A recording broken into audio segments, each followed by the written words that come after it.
പഠിക്കുന്നു. അപ്പൊ ആ പ്രായം എന്ന് പറയുന്നത് എനിക്ക് തോന്നുന്നു 8-ന് മുകളിൽ നിന്നാണ് പറഞ്ഞിരിക്കുന്നത് അല്ലേ അല്ലേ? ബിംബനഘട്ടം 3 തൊട്ട് 8 വരെ. ഓക്കെ, അത് നമ്മൾ പറഞ്ഞു. ഇനി ബ്രൂണറുടെ ബാക്കി കാര്യങ്ങൾ നമുക്ക് നോക്കാം.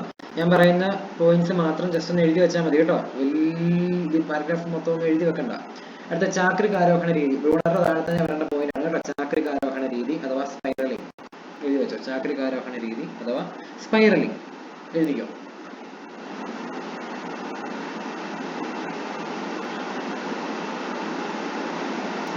ചാക്രികാരോഹണ രീതി എന്ന് പറഞ്ഞാൽ നേടിയ അറിവിന്മേൽ നിരന്തരം പുതിയ അറിവ് ചേർത്ത് കൂടുതൽ ആഴത്തിലും വ്യാപ്തിയിലേക്കും പോവുക എന്നതാണ് ഈ പഠനരീതി കൊണ്ട് അർത്ഥമാക്കുന്നത്. സോറി, മാറ്റിത്തരാം.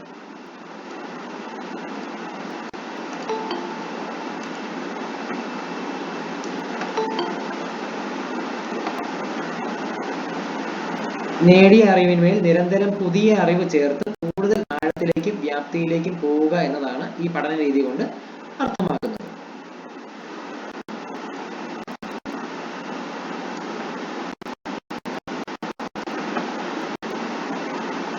എന്താണ് ചാക്രികാരോഹണ രീതി എന്നൊരു ചോദ്യം വരത്തില്ല. ചാക്രികാരോഹണ രീതി ബ്രൂണറുമായിട്ട് ബന്ധപ്പെട്ടതാണ് എന്ന് ഓർത്തിരിക്കുക. അതുപോലെ തന്നെ നേടിയ അറിവിന്മേൽ നിരന്തരം പുതിയ അറിവ് ചേർത്ത് കൂടുതൽ ആഴത്തിലേക്കും വ്യാപ്തിയിലേക്കും പോവുക, അല്ലെങ്കിൽ ഈ പഠനരീതി ഏതാണ്? ഈ ഒരു സ്റ്റേറ്റ്മെന്റ് തന്നിട്ട് ഈ പഠനരീതി ഏതാണ് എന്നൊരു ചോദ്യം വേണമെങ്കിൽ ചോദിക്കാം. അപ്പൊ നമുക്ക് എന്ത് പറ്റണം? ചാക്രികാരോഹണ രീതിയാണ്, ചാക്കാണ് ഇതിന്റെ ഉത്തരം എന്ന് നമ്മൾ അറിഞ്ഞിരിക്കണം. ഇപ്പൊ ചാക്രികാരോഹണ രീതിക്ക് ഒരു ഉദാഹരണം എന്ന് പറഞ്ഞു കഴിഞ്ഞാൽ, ജലം എന്നൊരു ടോപ്പിക്ക് പഠിച്ചു കഴിഞ്ഞ്, ജലം എന്ന് ഏറ്റവും ചെറിയ ക്ലാസ്സിലാണ് പഠിക്കുന്നത്. ആ ക്ലാസ്സിൽ പഠിച്ച ശേഷം അടുത്ത വർഷമോ അല്ലെങ്കിൽ അതിന്റെ അടുത്ത ടോപ്പിക്കായിട്ട് ജലത്തിന്റെ ബാക്കി കാര്യങ്ങൾ പഠിക്കുന്നു. അതായത് ആദ്യം ജലത്തിന്റെ ഉപയോഗങ്ങളാണ് പഠിക്കുന്നെങ്കിൽ പിന്നെ വിവിധ ജലസ്രോതസ്സുകൾ ഏതൊക്കെയെന്നായിരിക്കും അടുത്തത് പഠിക്കുന്നത്. സോ നമുക്ക് ആദ്യം ഒരു അറിവുണ്ട്, ജലം എന്തിനൊക്കെ ഉപയോഗിക്കുന്നു എന്നുള്ളൊരു അറിവുണ്ട്. ഇനി അതിന്റെ സ്രോതസ്സുകൾ പഠിക്കുമ്പോഴത്തേക്കും നമുക്ക് ഉള്ള അറിവിന്റെ പുറത്ത് നിന്നുകൊണ്ടാണ് അല്ലേ നമ്മൾ അടുത്ത കാര്യങ്ങൾ പഠിക്കുന്നത്, ശരിയല്ലേ? അതിനാണ് ചാക്രികാരോഹണ രീതി എന്ന് വളരെ സിമ്പിൾ ആയിട്ട് പറയുന്നത്. അതിന്റെ ഒരു ഉദാഹരണം ഇവിടെ താഴെ കൊടുത്തിട്ടുമുണ്ട്, നമ്മളതൊന്നും എഴുതണ്ട. ചാക്രികാരോഹണ രീതി ബ്രൂണറിന്റെ അതാണ്. അതുപോലെ തന്നെ എന്താണ് ചാക്രികാരോഹണ രീതി എന്നുള്ളൊരു ഐഡിയ കിട്ടിയാൽ മതി. എഴുതിയിട്ടുണ്ടോ? എഴുതിയോ? എഴുതിയോ?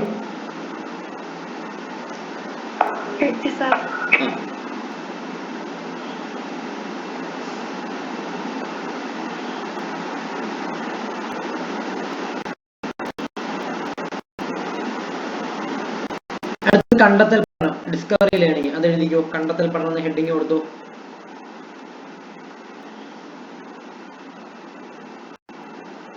കണ്ടെത്തൽ പഠനം അതും ആരുടേതാണ്? ബ്രൂണറുടേതാണ് കേട്ടോ. കണ്ടെത്തൽ പഠനം അതും ബ്രൂണറുടെ തന്നെയാണേ.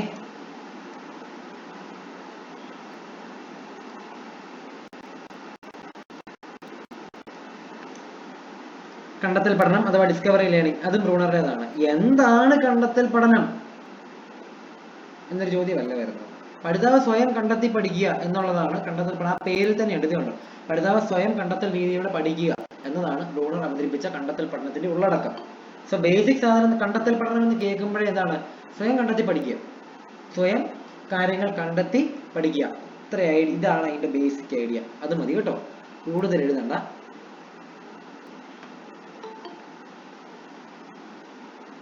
ഓക്കെ, ഈ പഠനരീതി പ്രകാരം കുട്ടികളുടെ മുമ്പാകെ പ്രശ്നാവതരണം നടത്തുകയാണ്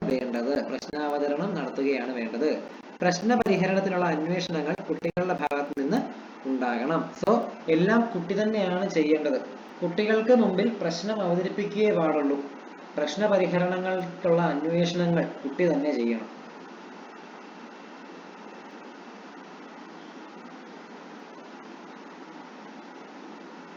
ഈ പഠനരീതി പ്രകാരം കുട്ടികളുടെ മുമ്പാകെ പ്രശ്നാവതരണം നടത്തുകയാണ് വേണ്ടത്. പ്രശ്ന പരിഹരണത്തിനുള്ള അന്വേഷണങ്ങൾ കുട്ടിയുടെ ഭാഗത്തു തന്നെ ഉണ്ടാകണം. ഏത് പഠന രീതിയെ കുറിച്ചാണ് ഇവിടെ പറയുന്നത് എന്നൊരു ചോദ്യം തന്നു കഴിഞ്ഞാൽ നമുക്ക് എന്ത് എഴുതാൻ പറ്റണം? കണ്ടെത്തൽ പഠനമാണെന്ന് എഴുതാൻ പറ്റണം, ശരിയല്ലേ? അപ്പൊ അതുകൊണ്ട് ഈ പോയിന്റ് കൂടെ ഒന്ന് നോക്കി വെക്കാം.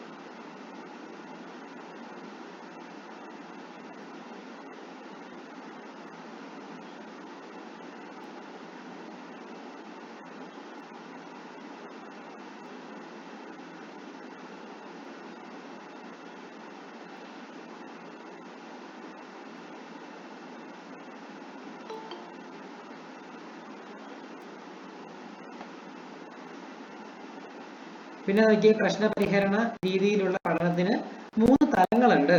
പ്രവർത്തനോന്മുഖത സൃഷ്ടിക്കൽ, പ്രവർത്തന തൽപരത നിലനിർത്തൽ, മാർഗനിർദ്ദേശം. ആ 3 പോയിന്റ് കൂടെ എഴുതി വെക്കുക. 1, 2, 3 അതുകൂടെ എഴുതി വെക്കുക. പറയാം എന്താണെന്നുള്ളത്.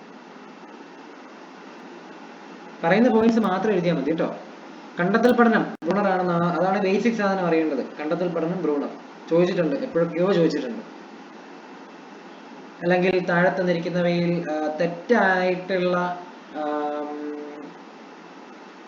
പെയർ ജോഡി ഏത് എന്നൊക്കെ ചോദിച്ചിട്ടുണ്ട്. അപ്പൊ അതിനകത്ത് ശരിയായിട്ടുള്ള ഒരു പെയർ ചിലപ്പോൾ കണ്ടെത്തൽ പഠനം ബ്രൂണർ എന്നൊക്കെ ആയിരിക്കും കൊടുക്കുന്നത്. അപ്പൊ ബ്രൂണറിന്റേതാണ് കണ്ടെത്തൽ പഠനം എന്നറിഞ്ഞാലേ നമുക്ക് ആ ചോദ്യത്തിനൊക്കെ കൃത്യമായിട്ട് ഉത്തരം എഴുതാൻ പറ്റത്തുള്ളൂ. അപ്പൊ അതുകൊണ്ടാണ് ഇത്ര സ്ട്രെസ് കൊടുത്ത് പറയുന്നത്. കണ്ടെത്തൽ പഠനം ബ്രൂണർ അതെങ്കിലും മിനിമം അറിഞ്ഞിരിക്കണം. എന്താണ് കണ്ടെത്തൽ പഠനം? പഠിതാവ് സ്വയം കണ്ടെത്തി പഠിക്കുന്നു. പഠിതാവിന് പ്രശ്നം അവതരിപ്പിക്കുക, പഠിതാവിന് മുമ്പിൽ പ്രശ്നം അവതരിപ്പിക്കുകയേ ചെയ്യാവുള്ളൂ. പ്രശ്ന പരിഹരണത്തിനുള്ള മാർഗങ്ങൾ ആര് തന്നെ കണ്ടെത്തണം എന്നാ ഈ രീതി പറയുന്നത്?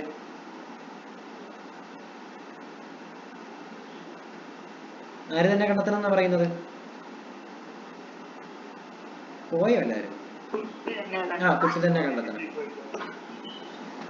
ഓക്കെ, എന്നിട്ട് ഈ 3 പോയിന്റ് എഴുതി വെച്ചു. പ്രവർത്തനോന്മുഖ സൃഷ്ടിക്കൽ എന്ന് വെച്ചാൽ പഠിതാക്കളെ പ്രവർത്തനത്തിന് പ്രചോദിപ്പിക്കണം. പ്രവർത്തന തൽപരത നിലനിർത്തൽ, ആരംഭിച്ച പ്രവർത്തനത്തിലുള്ള താല്പര്യം കെടാതെ നോക്കണം. മാർഗനിർദ്ദേശം, ലക്ഷ്യത്തെക്കുറിച്ചുള്ള വ്യക്തമായ തിരിച്ചറിവോടെ പ്രവർത്തനത്തിന് ആവശ്യമായ ദിശാബോധം രൂപീകരിക്കൽ. പ്രശ്നപരിഹരണത്തിന് നൽകുന്ന സന്ദർഭങ്ങളാണ് പ്രവർത്തനത്തിലേക്ക് നയിക്കുന്ന പ്രചോദക ഘടകം. ഇത് പല വിധത്തിലുള്ള പ്രവർത്തനങ്ങളിലേക്കും അന്വേഷണങ്ങളും കണ്ടെത്തലുകളിലേക്കും നയിക്കും. വേണ്ട, ഈ 3 ചുമ്മാ എഴുതി വെച്ചാൽ മതി. ഇതിന്റെയാണ് പ്രശ്നപരിഹരണ രീതിയിലുള്ള പഠനത്തിന്റെ 3 തലങ്ങളാണ് എന്നെങ്കിലും ഓർത്തിരുന്നാൽ. അതത്ര ഇമ്പോർട്ടന്റ് ആണെന്ന് ഞാൻ പറയുന്നില്ല.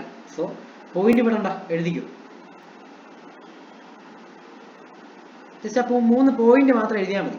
പ്രവർത്തനാത്മകത സൃഷ്ടിക്കൽ, പ്രവർത്തന തൽപരത നിലനിർത്തൽ, മാർഗനിർദ്ദേശം. ഈ 3 പോയിന്റ് ഒന്ന് എഴുതി വെച്ചാൽ മതി.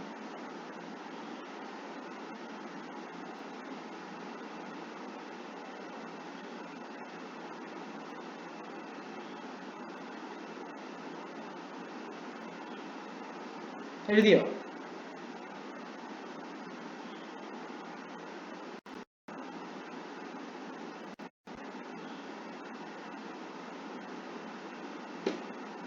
കണ്ടെത്തലിലൂടെയുള്ള പഠനത്തിന്റെ പ്രസക്തി ബ്രൂണർ ശക്തമായി പ്രചരിപ്പിച്ചൊന്നും എഴുതണ്ട. ആധുനിക കാലത്ത് അക്കാദമിക ചർച്ചകളിൽ ഏറ്റവും ശക്തമായി ഉദ്ധരിച്ച് കേൾക്കാറുള്ള പഠിക്കാൻ പഠിക്കുക എന്ന പ്രയോഗം ബ്രൂണറുടെ പഠനങ്ങളിലൂടെയാണ് പ്രസിദ്ധമായത്. സോ പഠിക്കാൻ പഠിക്കുക എന്ന ടേം ബ്രൂണറുടെ പഠനങ്ങളിലൂടെയാണ് പ്രസിദ്ധമായത്.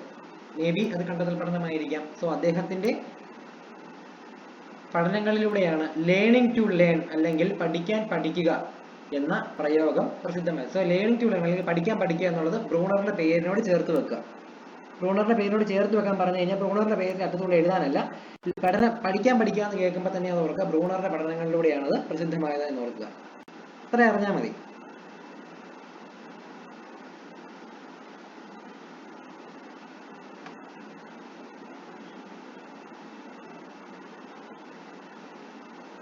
എഴുതിയല്ലോ അല്ലെ? അടുത്തിലേക്ക് പോകാം. നിങ്ങൾ ആരും ഒന്നും മിണ്ടുന്നില്ല, ഭയങ്കര വിഷമം തോന്നുന്നു.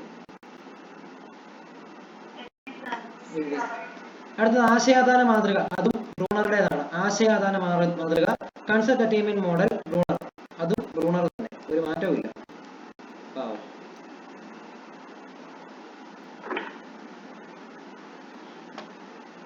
ആശയാധാന മാതൃക, കൺസെപ്റ്റ് അറ്റൈൻമെന്റ് മോഡൽ ബ്രൂണർ തന്നെ.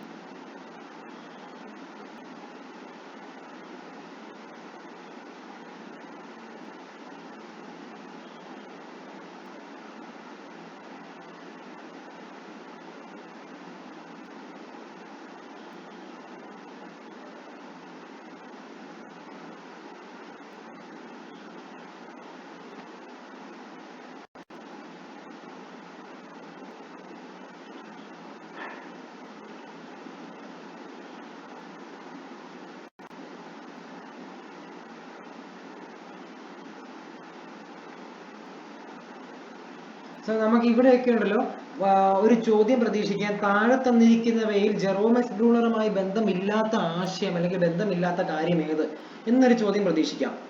ഓക്കെ, താഴെ തന്നിരിക്കുന്നവയിൽ ജെറോം എസ് ബ്രൂണറുമായി ബന്ധമില്ലാത്ത കാര്യം ഏത്?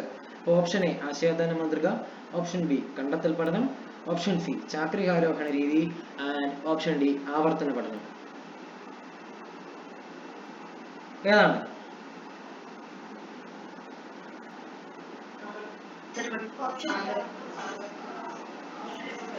ആവർത്തന പഠനമാണല്ലേ. അപ്പൊ ഇങ്ങനെയുള്ള ചോദ്യങ്ങൾ അവിടെ പ്രതീക്ഷിക്കാം.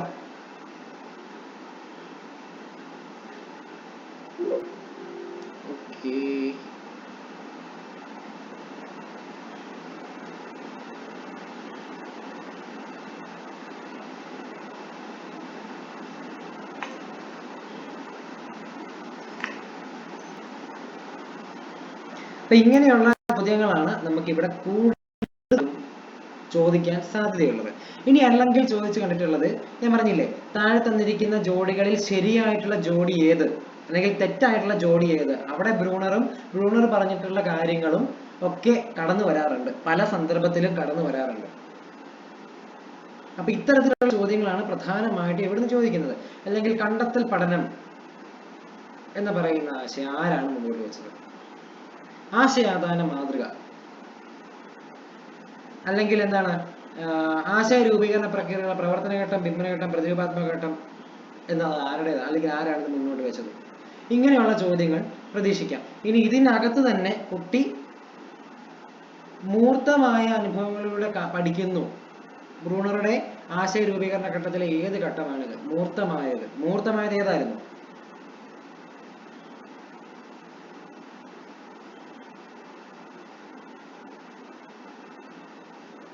പറഞ്ഞേ. പ്രവർത്തന ഘട്ടം.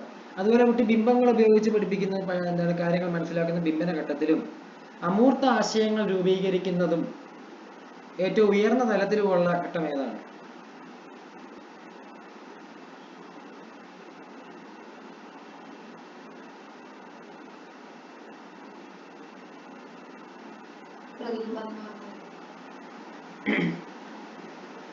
പ്രതിരൂപാത്മക ഘട്ടം. ഓക്കെ, നിങ്ങളിത് പറയാൻ ലേറ്റ് ആവുന്നത് നിങ്ങൾക്ക് അറിയാൻ മേലാത്തതുകൊണ്ടാണോ? നമ്മൾ ഇത് പറഞ്ഞത് കഴിഞ്ഞ ആഴ്ചക്ക് മുൻപ് പറഞ്ഞ കാര്യമാണ്. സോ അത് അവിടെ കൊണ്ട് വിട്ടുകളയരുത് കേട്ടോ, അവിടെ കൊണ്ട് വിട്ടുകളയരുതേ. നമുക്ക് വളരെ ഇമ്പോർട്ടൻ്റ് ആയിട്ട് വേണ്ടത്. കാരണം ബ്രൂണർ എന്ന് പറയുന്നത് നിസ്സാരക്കാരനല്ല. ചിലപ്പോൾ 2 or 3 മാർക്കിന് വരെ ചോദിക്കാൻ സാധ്യതയുള്ള ഒരു വ്യക്തിയാണ് ബ്രൂണർ. അപ്പൊ ബ്രൂണറിന്റെ ആശയങ്ങൾ ആരുടേതിനുമായി ബന്ധമുണ്ടെന്നാണ് പറഞ്ഞത്?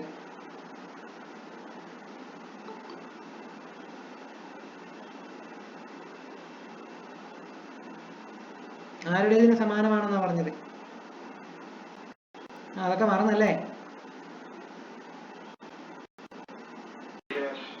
അല്ലല്ല പിയാഷെയാണോ?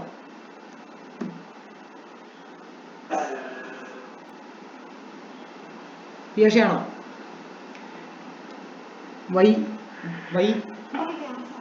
എന്തോ അല്ല, ബ്രൂണറുടെ ആശയങ്ങൾ മറ്റൊരു ആളുടെ ആശയങ്ങളുമായിട്ട് സമാനമാണെന്ന് പറഞ്ഞിരുന്നു. ക്ലാസ് തുടങ്ങിയപ്പോൾ അങ്ങനെ പറഞ്ഞായിരുന്നു അന്ന്. ആരുടേതാണെന്ന് ഓർക്കുന്നുണ്ടോ? വൈഗോട്സ്കിയുടേതാണ് കേട്ടോ. അത് ഞാൻ എന്ന് പറഞ്ഞു. വൈഗോട്സ്കിയുടേതാണ് കേട്ടോ. ഇവിടെയും ഇദ്ദേഹം പറയുന്നത് എന്താണ്? കുട്ടി സമൂഹം അല്ലെങ്കിൽ അങ്ങനെയാണ് പഠിക്കുന്നത് തന്നെയാണ് ഇവിടെയും ഇദ്ദേഹം മുമ്പോട്ട് വെക്കുന്ന ആശയം. സോ ഞാൻ ജസ്റ്റ് നിങ്ങളൊന്ന് ഓർക്കാൻ വേണ്ടി പറഞ്ഞതാണ് കേട്ടോ, ഓർത്തിരിക്കാൻ വേണ്ടി. കാരണം അതൊക്കെ നമുക്ക് റിലേറ്റ് ചെയ്യാൻ പറ്റുന്ന പോയിന്റ്സ് ആണ്. ഇനി ബ്രൂണറുടെ ആശയങ്ങളുടെ പഠനപരമായിട്ടുള്ള പ്രസക്തി ജസ്റ്റ് ഒന്ന് നോക്കിയാൽ മതി. ഇവിടെ അധ്യാപകൻ ഒരു പഠന പങ്കാളിയായിരിക്കണം എന്നാണ് അദ്ദേഹം പറയുന്നത്. പഠനത്തെ സുഗമമാക്കുന്നയാൾ അഥവാ ഫെസിലിറ്റേറ്റർ, പ്രശ്നപരിഹരണം, ജനാധിപത്യവാദിയായ സംഘത്തലവനൊക്കെ ആയിരിക്കണമെന്നാണ് ആര് പറയുന്നത്? ബ്രൂണർ പറഞ്ഞു വെക്കുന്നത്. എഴുതണ്ട, പറഞ്ഞു ജസ്റ്റ് കേട്ടാൽ മതി. കണ്ടെത്തൽ പഠനം, സഹകരണാത്മക പഠനം, സംവാദാത്മകത പഠനം, സഹവർത്തിത പഠനം തുടങ്ങിയവയാണ് ബ്രൂണർ നിർദ്ദേശിക്കുന്ന പഠന രീതികൾ. മികച്ച പഠനത്തിന് 4 കാര്യങ്ങൾ പാലിക്കണമെന്ന് അദ്ദേഹം പറയുന്നു. പഠനോന്മുഖത സൃഷ്ടിക്കൽ, കുട്ടിക്ക് അനായാസം വിജ്ഞാനം സ്വായത്തമാക്കാൻ കഴിയുന്ന പ്രവർത്തനങ്ങളെ ചിട്ടപ്പെടുത്തൽ, അവയെ ഏറ്റവും ഫലപ്രദമായ ക്രമത്തിൽ അവതരിപ്പിക്കൽ, അനുയോജ്യമായ സമ്മാനങ്ങൾ നൽകൽ എന്നിവയാണ് അദ്ദേഹം പറഞ്ഞു വെക്കുന്നത്. സോ ആ പേജ് നമ്പർ 127 കിടക്കുന്ന കാര്യങ്ങൾ നിങ്ങളൊന്ന് വായിച്ചു നോക്കുക. നമുക്ക് വേണ്ട കാര്യം നമ്മൾ എടുത്തു കഴിഞ്ഞു. ഇനി നമുക്ക് വേണ്ടാത്തതല്ല ബാക്കി നല്ല പറയുന്നത്, നമുക്ക് ബാക്കി വേണ്ട നല്ല പറയുന്നത്. നിങ്ങൾ അത് വായിക്കണം.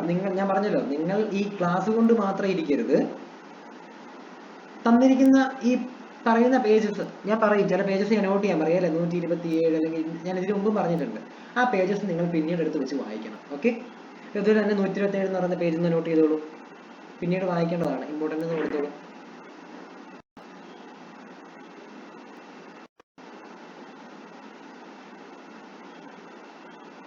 അടുത്തത് പിയാഷെയാണ്. അപ്പൊ പിയാഷെ നമ്മൾ ഇപ്പോൾ എടുക്കുന്നില്ല, കാരണം പിയാഷെ ഫസ്റ്റ് സെമസ്റ്ററിലെ സെക്കൻഡ് ചാപ്റ്ററിൽ പിയാഷെയെ കുറിച്ച് പഠിച്ചത് നിങ്ങൾ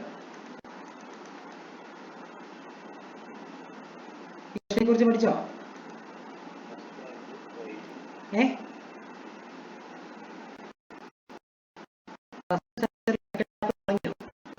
ജോസാറിന്റെ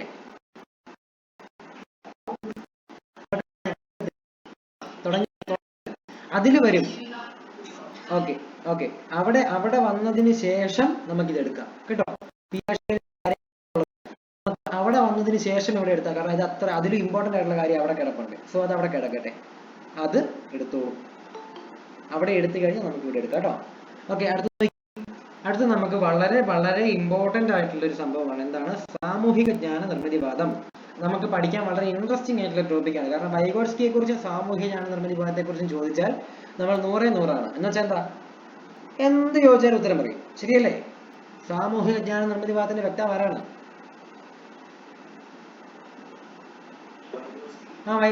വൈഗോട്സ്കി ആണല്ലേ. ഈ ചോദ്യം തന്നെ പല തവണ റിപ്പീറ്റ് ചെയ്ത് വന്നിട്ടുണ്ട്. കഴിഞ്ഞ തവണ ചോദിച്ചു, ശരിയല്ലേ? സാമൂഹിക ജ്ഞാന നിർമ്മിതിവാദം ആരാണ്? കാറ്റഗറി 2-ലാണെന്ന് തോന്നുന്നു ചോദിച്ചിരിക്കുന്നത്. സെയിം ചോദ്യം, സാമൂഹിക ജ്ഞാന നിർമ്മിതിവാദത്തിന്റെ വ്യക്താവ് ആര് എന്നുള്ള ചോദ്യം ചോദിച്ചിട്ടുണ്ട്. ലെ വിഗോട്സ്കി എന്നുള്ള ഉത്തരമാണ് അവിടെ വരുന്നത്. അത്രയും സിമ്പിൾ ചോദ്യം കഴിഞ്ഞ തവണ കാറ്റഗറി 2-ന് ചോദിച്ചു. പക്ഷെ കാറ്റഗറി 1-ലെല്ലാം ഭയങ്കര പാടുള്ള ചോദ്യമാണ് ചോദിച്ചത്. പോട്ടെ, അപ്പൊ സാമൂഹിക ജ്ഞാന നിർമ്മിതിവാദം എഴുതിക്കോ, ഹെഡിങ് എഴുതിക്കോ, സോഷ്യൽ കൺസ്ട്രക്റ്റിവിസം, സാമൂഹിക ജ്ഞാന നിർമ്മിതിവാദം. അപ്പൊ പറഞ്ഞേ, സാമൂഹിക പഠനത്തിന്റെ വ്യക്താവ് ആരാണ്? തെറ്റി, മാർക്ക് പോയി, എല്ലാവരുടെയും മാർക്ക് പോയി. സാമൂഹിക പഠനത്തിന്റെ വ്യക്താവ് ആരാണ്?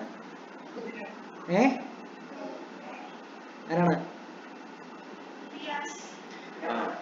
ശരി, എന്നാ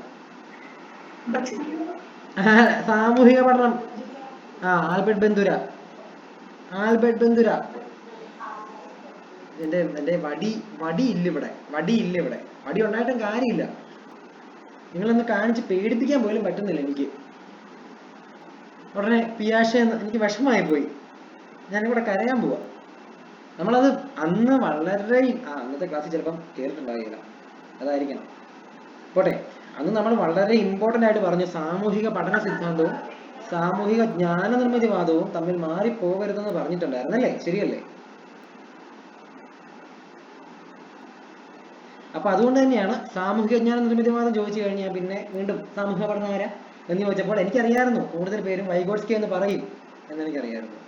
social learning theory Albert Bandura, social constructivism ലെ വിഗോട്സ്കി. ഓക്കെ, എന്റെ ചായപ്പൊടിയുടെ കാര്യമൊക്കെ നിങ്ങൾ മറന്നുപോയോ? നിങ്ങൾ മറന്നു. പിന്നെ പരസ്യം ചെയ്യിക്കേണ്ട സമയമായി. ശരി,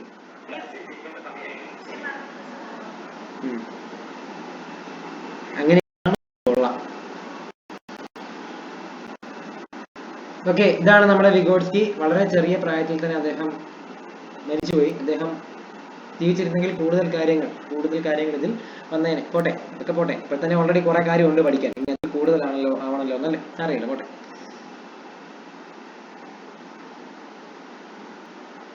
അപ്പൊ അദ്ദേഹത്തിന്റെ പഠന സിദ്ധാന്തത്തെ സോഷ്യോ കൾച്ചറൽ ലേണിംഗ് തിയറി എന്നും അറിയപ്പെടുന്നുണ്ട്. സോഷ്യോ കൾച്ചറൽ ലേണിംഗ് തിയറി, സാമൂഹിക ജ്ഞാന നിർമ്മിതിവാദത്തെ സോഷ്യോ കൾച്ചറൽ ലേണിംഗ് തിയറി എന്നും പറയുന്നുണ്ട്. സോഷ്യോ കൾച്ചറൽ ലേണിംഗ് തിയറി, അതിന് മലയാളം കൂടി എഴുതുക, സാമൂഹിക സാംസ്കാരിക പഠന സിദ്ധാന്തം. സാമൂഹിക സാംസ്കാരിക പഠന സിദ്ധാന്തം.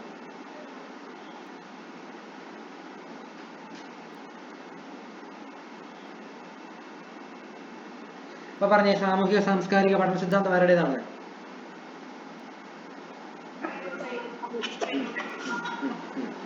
ഇടയ്ക്കിടയ്ക്ക് ചോദിക്കുക, അപ്പൊ സ്പീഡ് ഉത്തരം പറയണം കേട്ടോ. അപ്പൊ വൈഗോട്സ്കി പറയുന്ന ഒരു കാര്യം, പഠനം എന്ന് പറയുന്നത് ഒരു സജീവ സാമൂഹിക സാംസ്കാരിക പ്രക്രിയയാണ്. ശരിയാണ്, സമൂഹത്തിൽ നിന്നാണ് ഒരാളെ അറിവ് നേടുന്നത് എന്നാണ് അദ്ദേഹം പറയുന്നത്. സോ അതിനോട് നമുക്ക് യോജിക്കാനാണ് എനിക്ക് താല്പര്യം, എനിക്ക് മാത്രമല്ല നമുക്ക് എല്ലാവരും അതിനോട് തന്നെ യോജിക്കണം. കാരണം പഠനം എപ്പോഴും ഒരു സജീവ സാമൂഹ്യ സാംസ്കാരിക പ്രക്രിയയാണ്. ഇവിടെ എഴുതിയിട്ടുണ്ട്, മനുഷ്യൻ ഒരു സമൂഹ ജീവിയാണ്. കുടുംബം, വിദ്യാലയം, സാംസ്കാരിക സ്ഥാപനങ്ങൾ എന്നിങ്ങനെ ഒരു വ്യക്തി നിരന്തരം ഇടപഴകുന്ന സ്ഥാപനങ്ങൾ, ഇവ ഉൾക്കൊള്ളുന്ന സാമൂഹിക സാഹചര്യം തുടങ്ങിയവയെല്ലാം അയാളുടെ വികാസത്തിൽ നിർണായകമായ സ്വാധീനം ചെലുത്തുന്നുണ്ട്. ഓക്കെ, അത്രയും അറിഞ്ഞാൽ മതി. നമ്മൾ അടുത്തതിലേക്ക് പോവുകയാണെന്നും എഴുതണ്ട കേട്ടോ. പഠനം ഒരു സജീവ സാമൂഹിക സാംസ്കാരിക പ്രക്രിയ, ഓർത്തിരിക്കുക. അടുത്തതാണ് ഇമ്പോർട്ടന്റ്, സമീപസ്ഥ വികാസ മണ്ഡലം, സോൺ ഓഫ് പ്രോക്സിമൽ ഡെവലപ്മെന്റ്. അതുപോലെ തന്നെ കൈത്താങ്, സ്കഫോൾഡിങ്, ഹെഡിങ് കൊടുക്കുക. Zone of proximal development, zone of proximal development.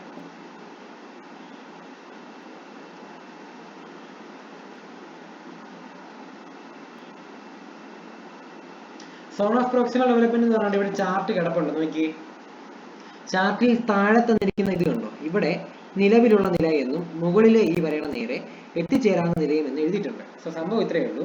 ഒരു വ്യക്തിക്ക് അവന്റെ കഴിവ് ഉപയോഗിച്ച് എത്തിച്ചേരാൻ പറ്റുന്ന ഒരു നിലയുണ്ടെന്നും, എന്നാൽ തന്നേക്കാൾ അറിവുള്ള ഒരാളുടെ സഹായത്തോടു കൂടി എത്തിച്ചേരാൻ പറ്റുന്ന മറ്റൊരു നിലയുണ്ടെന്നും ആര് അഭിപ്രായപ്പെടുന്നു? വൈഗോട്സ്കി അഭിപ്രായപ്പെടുന്നു. നമ്മൾ ഇപ്പൊ എന്നെ സംബന്ധിച്ച് ഇപ്പം എൻ്റെ അറിവ് വെച്ച് എനിക്ക് നിലവിലൊരു നിലയുണ്ട്. ഓക്കെ, എൻ്റെ അറിവ് വെച്ച് നിലവിൽ ഞാൻ 1-ാം നില നിൽക്കുകയാണെങ്കിൽ മറ്റൊരു എന്നേക്കാൾ അറിവുള്ള മറ്റൊരാളുടെ സഹായത്തോടു കൂടി എനിക്ക് എത്രാം നിലയിലോട്ട് കയറാം? ഇതിലും ഉയർന്ന നിലയിലേക്ക് കയറാം, 2-ാമത്തെ നിലയിലേക്ക് കയറാം. അപ്പൊ അതെല്ലാവരിലും ഉള്ള ഒരു കാര്യമാണ്, ശരിയല്ലേ? അദ്ദേഹം പറയുന്ന കാര്യം ശരിയാണ്. എന്താണ്? നമുക്കെല്ലാവർക്കും നമ്മുടെ നമുക്കിപ്പോ ഉള്ള നിലവിലുള്ള അറിവിന്റെ പശ്ചാത്തലത്തിൽ ഒരു നിലയുണ്ട്. എന്നാൽ നമ്മളെക്കാൾ അറിവുള്ള, നമ്മളെക്കാൾ വൈദഗ്ധ്യമുള്ള ഒരാളിന്റെ, ഒരു പക്ഷേ ഒരു അധ്യാപകനാകാം, അദ്ദേഹത്തിന്റെ സഹായത്തോടു കൂടി എത്തിച്ചേരാൻ പറ്റുന്ന മറ്റൊരു നിലയുണ്ടെന്നും അഭിപ്രായപ്പെടുന്നു. ഈ 2 നിലയ്ക്കിടയിൽ കിടക്കുന്ന ഈ സ്ഥലമാണ്, കണ്ടോ, ഈ സ്ഥലമാണ് എന്ത്? സോൺ ഓഫ് പ്രോക്സിമൽ ഡെവലപ്മെന്റ് എന്ന് പറയുന്നത്. സോൺ ഓഫ് പ്രോക്സിമൽ ഡെവലപ്മെന്റ് എന്ന് പറയുന്നത്, അതായത് സമീപസ്ഥ വികാസ മണ്ഡലം. അപ്പൊ എന്ത് ചെയ്യണം? ഈ ചാർട്ട് ചെറുതായിട്ടൊന്ന് വരച്ചു വെക്കുക. നിലവിലുള്ള നില, എത്തിച്ചേരാവുന്ന നില, ഇതിന്റെ ഇടയ്ക്കുള്ള സ്ഥലം ZPD, zone of proximal development. ഇത്ര എഴുതി വെച്ചാൽ മതി, ഒരു ഡെഫിനിഷനും വേണ്ട. ഈ ചാർട്ട് കാണുമ്പോഴും നമുക്കറിയത്തില്ല എന്താ സംഭവം എന്നുള്ളത്. ഒന്ന് വരച്ചു വെച്ച്.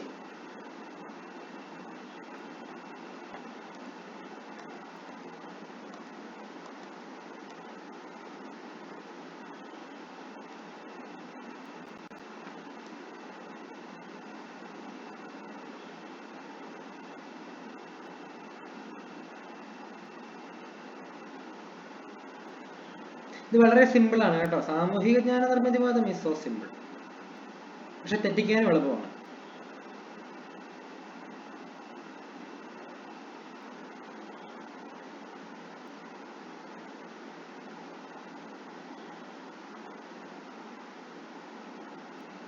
എഴുതിയോ? ഇത് വരച്ചു വെച്ചോ? സാമൂഹിക ജ്ഞാന നിർമ്മിതിവാദം, ലെവിഗോട്സ്കി പറയുന്നത് പഠനം ഒരു സജീവ സാമൂഹ്യ സാംസ്കാരിക പ്രക്രിയയാണ്. ഓക്കെ, പിന്നീട് അദ്ദേഹം പറഞ്ഞ സമീപസ്ഥ വികാസ മണ്ഡലം എന്ന് പറയുന്ന ഒരു കാര്യം പറഞ്ഞു വെച്ചു. എന്താണ് സമീപസ്ഥ വികാസ മണ്ഡലം? ഒരു വ്യക്തിക്ക് തന്റെ അറിവിന്റെ പശ്ചാത്തലത്തിൽ നിന്നുകൊണ്ട് ഒരു നിലയുണ്ടെന്നും, നിലവിലുള്ള നില, എന്നാൽ തന്നേക്കാൾ അറിവ് കൂടിയ ഒരു വ്യക്തിയുടെ സഹായത്തോടു കൂടി എത്തിച്ചേരാൻ പറ്റുന്ന മറ്റൊരു നിലയുണ്ടെന്നും അഭിപ്രായപ്പെടുന്നു. ഈ 2 നിലകൾക്കും ഇടയിലുള്ള സ്ഥലമാണ് എന്ത്? സമീപസ്ഥ വികാസ മണ്ഡലം. അതാണ് നമുക്കിവിടെ എഴുതി വച്ചിരിക്കുന്നത്.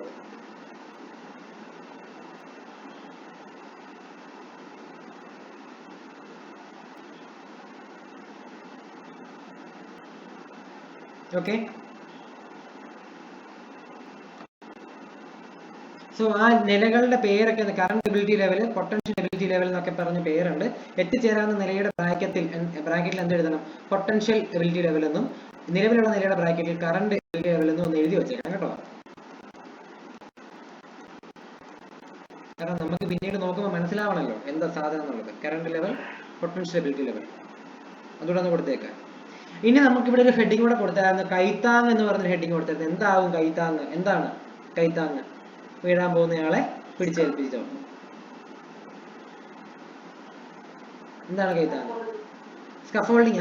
അത് ശരി, കൈത്താങ് എന്ന് പറഞ്ഞാൽ സ്കഫോൾഡിങ്. അപ്പൊ സ്കഫോൾഡിങ് എന്താ? കൈത്താങ്ങാണ്. അങ്ങനെയാണോ? ചോദിച്ചത് എന്താണ് കൈത്താങ്ങ്? ആർക്കറിയാം? ഇതൊക്കെ നേരത്തെ പഠിച്ചിട്ടുണ്ടാവുമല്ലോ. ഒരു സപ്പോർട്ടാണ് അല്ലേ ശരിക്കും പറഞ്ഞ കൈത്താങ്ങ്.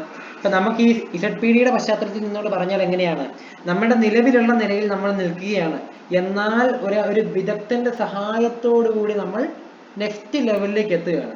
അപ്പോൾ കിട്ടുന്ന ആ സഹായത്തിനെയാണ് കൈത്താങ് എന്ന് വിളിക്കുന്നത്. ഓക്കെ, അത് താഴെ എഴുതി വെച്ചിട്ടുണ്ട്, നമുക്ക് അതിലേക്ക് പോവാം. കണ്ടോ?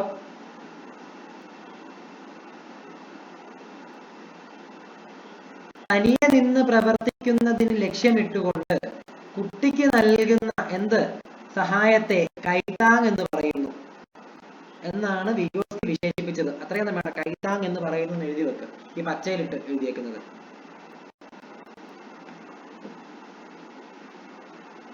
കുട്ടി തനിയാണ് പഠിക്കുന്നത് തന്നെയാണ് ഇവിടെയും പറയുന്നത്. കുട്ടിക്ക് കുട്ടി സാമൂഹിക സന്ദർഭങ്ങളിൽ നിന്ന് കുട്ടി തനിയെ പഠിച്ചോളും എന്നുള്ളൊരു ഐഡിയ ആണ് ഇവിടെ വരുന്നത്, സാമൂഹിക സന്ദർഭങ്ങളിൽ നിന്ന്.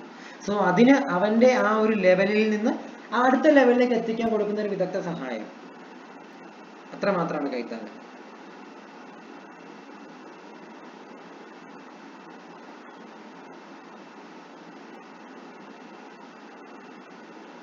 നോക്കിയ താടി ഒരു ഇതുകൂടെ കിടപ്പുണ്ട്. കുട്ടിയുടെ പ്രശ്നങ്ങൾ പരിഗണിക്കുന്നതിനുള്ള ഒരു സാമൂഹ്യ ഇടപെടലാണ് എന്ത്? കുട്ടിയുടെ പ്രശ്നങ്ങൾ പരിഗണിക്കുന്നതിനുള്ള ഒരു സാമൂഹ്യ ഇടപെടലാണ് കൈത്താങ്. അതുകൊണ്ട് എഴുതി വെച്ചു. പിന്നീട് നോക്കണം കേട്ടോ ഇതൊക്കെ. വിഷമാവും, നിങ്ങളൊന്നും മിണ്ടുന്നില്ല. എന്നോട് പിണക്കാണോ? പിണക്കാണ്. അതെന്നാ?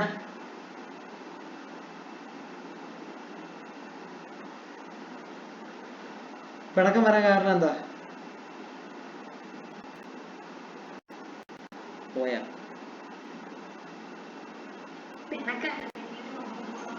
ഓ ശരി ശരി. അർത്ഥപൂർണമായ സാമൂഹിക സന്ദർഭങ്ങൾ പഠനത്തെ എഴുതിയായിരുന്നോ? എഴുതിയല്ലോ.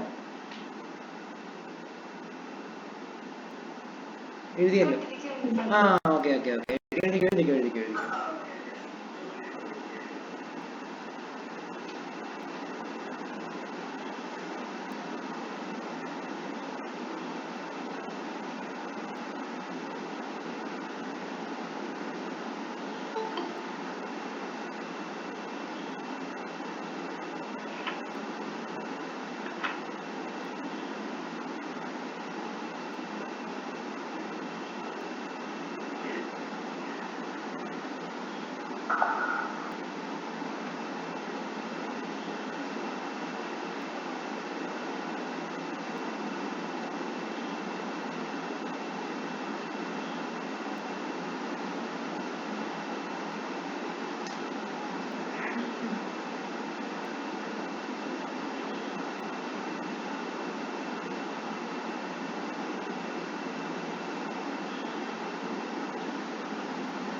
എഴുതി കഴിഞ്ഞോ?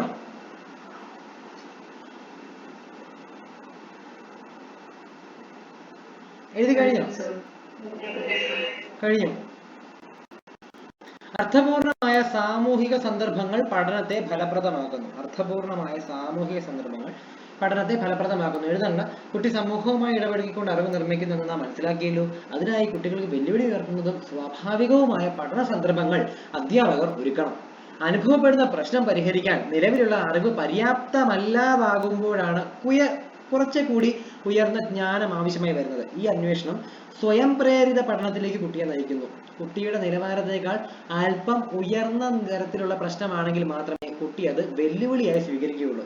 തുടർന്ന് ആ പ്രശ്നം അറിവിന്റെ നിർമ്മിതിയിലേക്ക് നയിക്കും. ജസ്റ്റ് ആ പോയിന്റ് നമ്മുടെ 134 പേജ് നമ്പർ 134, അർത്ഥപൂർണമായ സാമൂഹിക സന്ദർഭങ്ങൾ പഠനം ശക്തമാക്കുന്നു. ഇമ്പോർട്ടന്റ് ആണ്, പിന്നീട് വായിക്കുക. അവിടെ ഒന്നും എഴുതാനൊന്നും നമുക്കില്ല, പക്ഷെ അതൊന്ന് വായിച്ചു വെക്കണം. ഓക്കെ, ആ ഒരു ആശയം നമുക്ക് കിട്ടണം. ക്ലാസ് റൂമിൽ എന്തുണ്ടാവണം?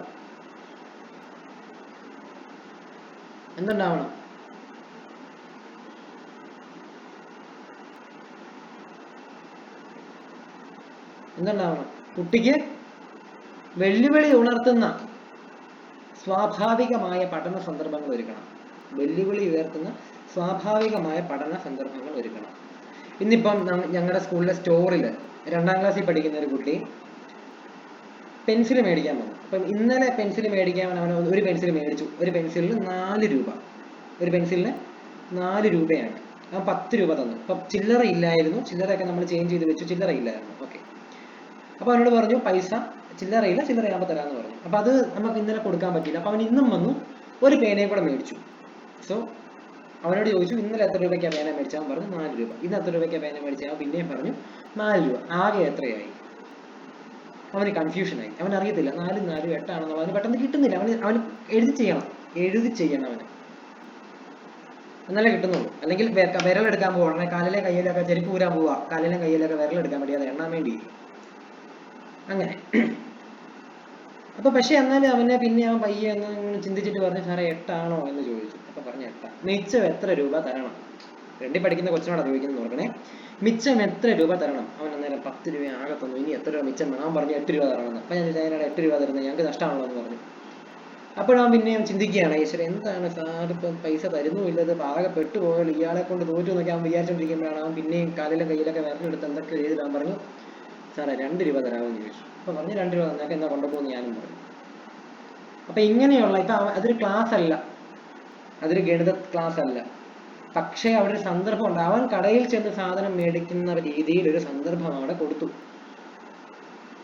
ആ സന്ദർഭത്തിലൂടെ അവൻ ഒരു കാര്യം മനസ്സിലായി, കടയിൽ ചെന്നാൽ അവന് പറ്റിക്കപ്പെടാനുള്ള സാധ്യത കൂടുതലാണ്. ആദ്യം അവൻ കൂട്ടാൻ കുറച്ച് ബുദ്ധിമുട്ടി. 2ാം ക്ലാസ്സിലായുള്ള എന്നാലും കുഴപ്പമില്ല. പക്ഷെ അവനത് പിക്കപ്പ് ചെയ്തെടുത്തു. അവന് മനസ്സിലായി ഇങ്ങനെയൊക്കെയാണ് സംഭവം. ആകെത്തുക കൂട്ടണം. ആകെത്തുക കാണാൻ വേണ്ടി നമ്മൾ മേടിച്ച സാധനത്തിന്റെ വിലയൊക്കെ അങ്ങ് കൂട്ടണം. 2 പെൻസിൽ മേടിച്ചു. ഒരു പെൻസിലിൽ 4 രൂപ. അപ്പൊ 2 പെൻസിലിൽ 4 4 8 രൂപ. ഇനി മിച്ചം എത്ര കിട്ടണമെന്ന് അവന് സംശയമായിരുന്നു ആദ്യം. പിന്നെ അവൻ എന്ത് ചെയ്തു? 10 രൂപയാണ് കൊടുത്തത്, 8 രൂപയായി. ഇപ്പൊ 10ൽ നിന്ന് 8 വിരളം കുറയ്ക്കും. അവൻ അങ്ങനെയാണ് ചെയ്തത് കേട്ടോ. എന്താണേലും അവൻ എങ്ങനെ ചെയ്തോട്ടെ. അപ്പൊ ഇങ്ങനെയുള്ള സാമൂഹിക സന്ദർഭങ്ങൾ നമ്മൾ ക്ലാസ്സിൽ കൊടുക്കണം. ഇപ്പൊ ഞാൻ കൊടുത്തവരെ സമയമുള്ളപ്പം എവിടെ എന്താണ് ഈ സ്റ്റോറി വരുന്ന പിള്ളേരെയൊക്കെ ചെറിയ ചോദിച്ചു കഴിഞ്ഞാൽ അവർ വേറെ വല്ലതും പറഞ്ഞിട്ട് ഇറങ്ങിപ്പോകും. അതുപോലെ അപ്പൊ ഈ രീതിയിലുള്ള സാമൂഹിക സന്ദർഭങ്ങൾ നമ്മൾ ക്ലാസ്സിൽ കൊടുക്കണമെന്നാണ് ഇവിടെ പറയുന്നത്. അത്രേ ഉള്ളൂ. അപ്പൊ നമ്മൾ പ്രത്യേകിച്ച് എഴുതി വെക്കണ്ട, നമുക്ക് ഓൾറെഡി അറിയാവുന്ന കാര്യമാണ്. ഇനി സംവാദാത്മകത പഠനത്തെ ശക്തിപ്പെടുത്തുന്നു. സംവാദാത്മകത പഠനത്തെ ശക്തിപ്പെടുത്തുന്നു. വൈഗോട്സ്കി മുന്നോട്ട് നിർദ്ദേശിക്കുന്ന പഠന രീതികളാണ് താഴെ കൊടുക്കുന്നത്. വൈഗോട്സ്കി നിർദ്ദേശിക്കുന്ന പഠന രീതികൾ എഴുതിക്കോ. വൈഗോട്സ്കി നിർദ്ദേശിക്കുന്ന പഠന രീതികൾ എഴുതിക്കോ.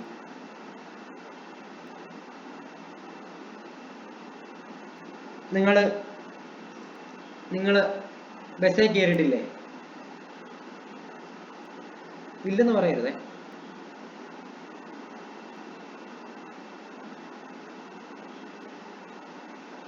ഞാൻ ഒന്നും കേട്ടില്ല. ആരെങ്കിലും എന്തെങ്കിലും പറഞ്ഞോ?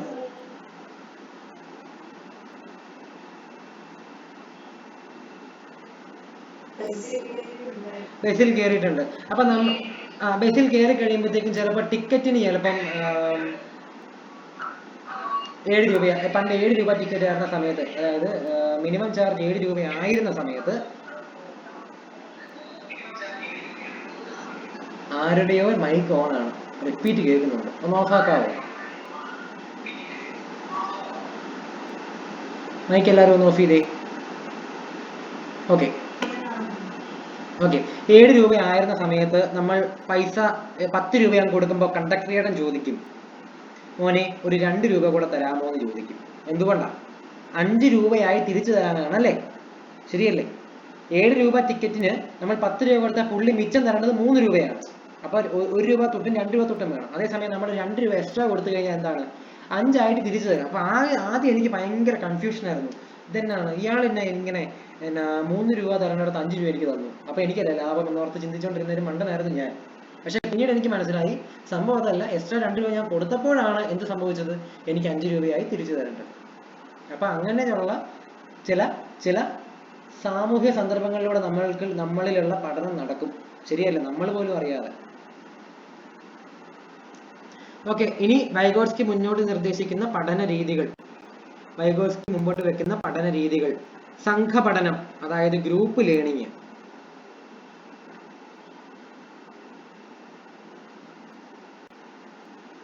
പഠനം സാമൂഹികമായ ഒരു പ്രക്രിയയാണല്ലോ. പഠനം നടക്കുന്ന സാമൂഹിക സന്ദർഭത്തിനും അതിൽ ഉൾപ്പെട്ടിരിക്കുന്ന വ്യക്തികൾ തമ്മിലുള്ള വിനിമയത്തിനും പഠന പ്രക്രിയയിൽ വളരെയേറെ പ്രാധാന്യമുണ്ടെന്ന് എഴുതണ്ട. മറ്റുള്ളവരുടെ നിലപാടുകളും വാദഗതികളും മനസ്സിലാക്കാനും തങ്ങളുടെ നിലപാടുകൾ മറ്റുള്ളവരെ ധരിപ്പിക്കാനുമുള്ള കഴിവുകൾ പഠന പ്രക്രിയയിൽ വിലപ്പെട്ടവയാണ്.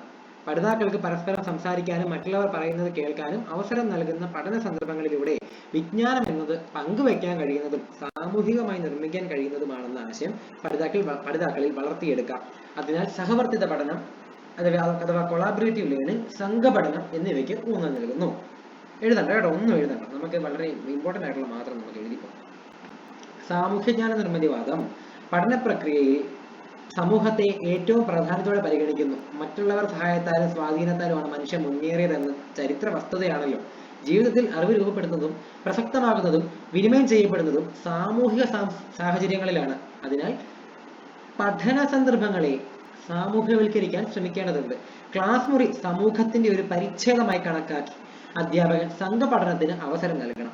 മത്സരാധിഷ്ഠവും വ്യക്തി കേന്ദ്രീകൃതവുമായി മാറിയ ഇന്നത്തെ സമൂഹത്തിൽ പഠനത്തെ ഏകാന്തമായ ഒരു പ്രക്രിയയായി മാറ്റുന്നത് ഏറെ ഗുണം ചെയ്യില്ല. എന്റേത് മാത്രം എന്നിങ്ങനെ ചിന്തിക്കുന്ന വർത്തമാന കാലഘട്ടത്തിന്റെ കൂടി ആവശ്യമാണ് സംഘപഠനം. സംഘമായി ചേർന്ന് പഠിക്കുക. നമ്മളെല്ലാവരും ഒറ്റയ്ക്കിരുന്ന് പഠിക്കുന്നവരാണ് കൂടുതൽ പേരും അല്ലേ? പക്ഷെ ചിലർക്ക് എന്താണ്, കുറച്ച് അല്ലെങ്കിൽ സംഘമായി ചേർന്ന് പഠിച്ചാലേ എന്താവുള്ളൂ, പഠനം നടക്കത്തുള്ളൂ. ഒറ്റയ്ക്കിരുന്ന് പഠിക്കാൻ ഒരു മൂടില്ല.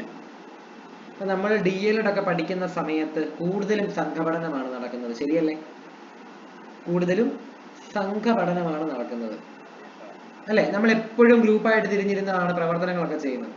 DED പഠിക്കുമ്പോഴും TTC പഠിക്കുമ്പോഴും ഒക്കെ അങ്ങനെയാണ്. എന്നിട്ട് അതിന്റെ റിപ്പോർട്ട് കൂടെ എഴുതണം. അതാണ് നമുക്ക് ഇഷ്ടമില്ലാത്തത്, ശരിയല്ലേ? റിപ്പോർട്ട് എഴുത്ത് അത് ഇഷ്ടമില്ല, പക്ഷെ ചർച്ചിക്കാൻ ഭയങ്കര ഇഷ്ടമാണ്, ശരിയല്ലേ?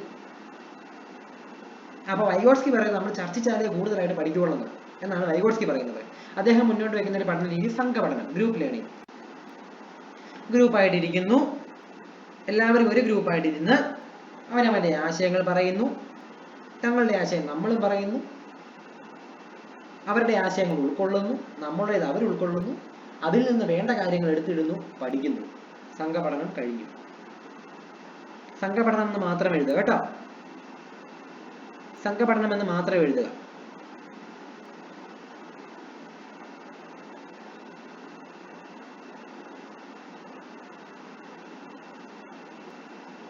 അടുത്ത രണ്ടാമത്തെ ടോപ്പിക്, രണ്ടാമത്തെ പോയിന്റ് എഴുതിക്കുക, സംവാദാത്മക പഠനം. സംവാദാത്മക പഠനം ചുമ്മാ ഞാൻ മുമ്പത്തെ സംഘപഠനം എന്ന് മാത്രം എഴുതിയാൽ മതി. ഇത് രണ്ടാമത്തെ പോയിന്റ്, സംവാദാത്മക പഠനം എന്ന് എഴുതിക്കും.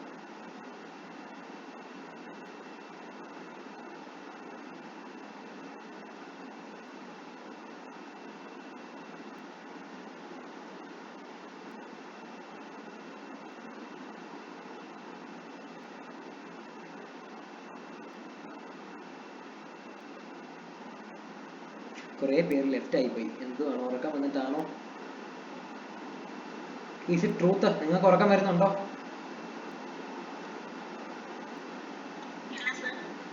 ആർക്കെങ്കിലും ഉറക്കം വരുന്നുണ്ടോ?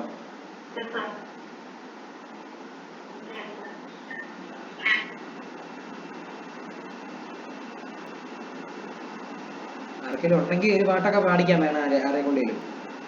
പാട്ട് ഇനി മുമ്പോട്ട് പാട്ട് പാടാൻ താല്പര്യമുള്ള ആൾക്കാർ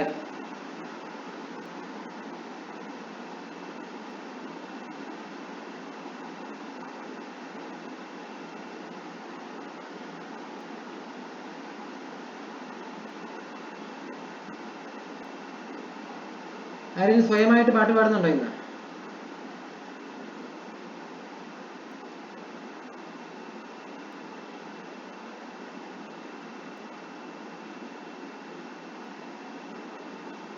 ആരും ഇല്ല. ഇത് തന്നെ അതിന് സാധാരണ ആരിലേക്ക് ഉള്ളതാണല്ലോ.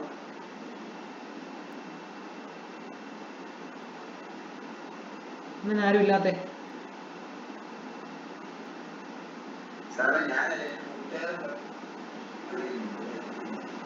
ആരെങ്കിലും പാടിക്കോ? നമുക്കൊരു പാട്ടൊക്കെ ഇട്ട് കഴിഞ്ഞാല് ആൾക്കാർ കൂടുതൽ ഉറങ്ങും. പാടിക്കോ?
ആ സൂപ്പർ ആയിരുന്നു കേട്ടോ. ഇതാ കൂട്ടുകാരുടെ പേരെന്നാ?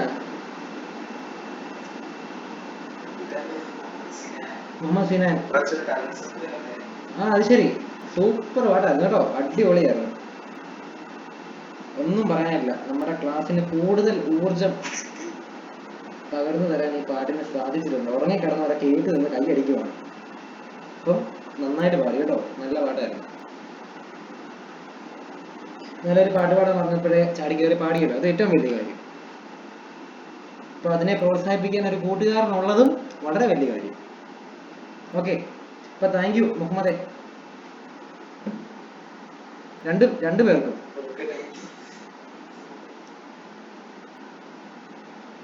ഓക്കെ, അങ്ങനെയാണ് നമുക്ക് ബാക്കി അങ്ങ് തുടർന്നാലോ? ഇപ്പൊ കുറച്ച് ഊർജം കിട്ടിയില്ലേ? ഉറങ്ങിക്കിടന്നവരൊക്കെ ഏറ്റു നിന്ന് കൈയടിക്കുന്ന കാഴ്ചയാണ് ഇവിടെ കാണുന്നത്. അപ്പം ഒരു പാട്ട് കൊണ്ടുള്ള ഗുണങ്ങൾ നമ്മൾ കണ്ടു.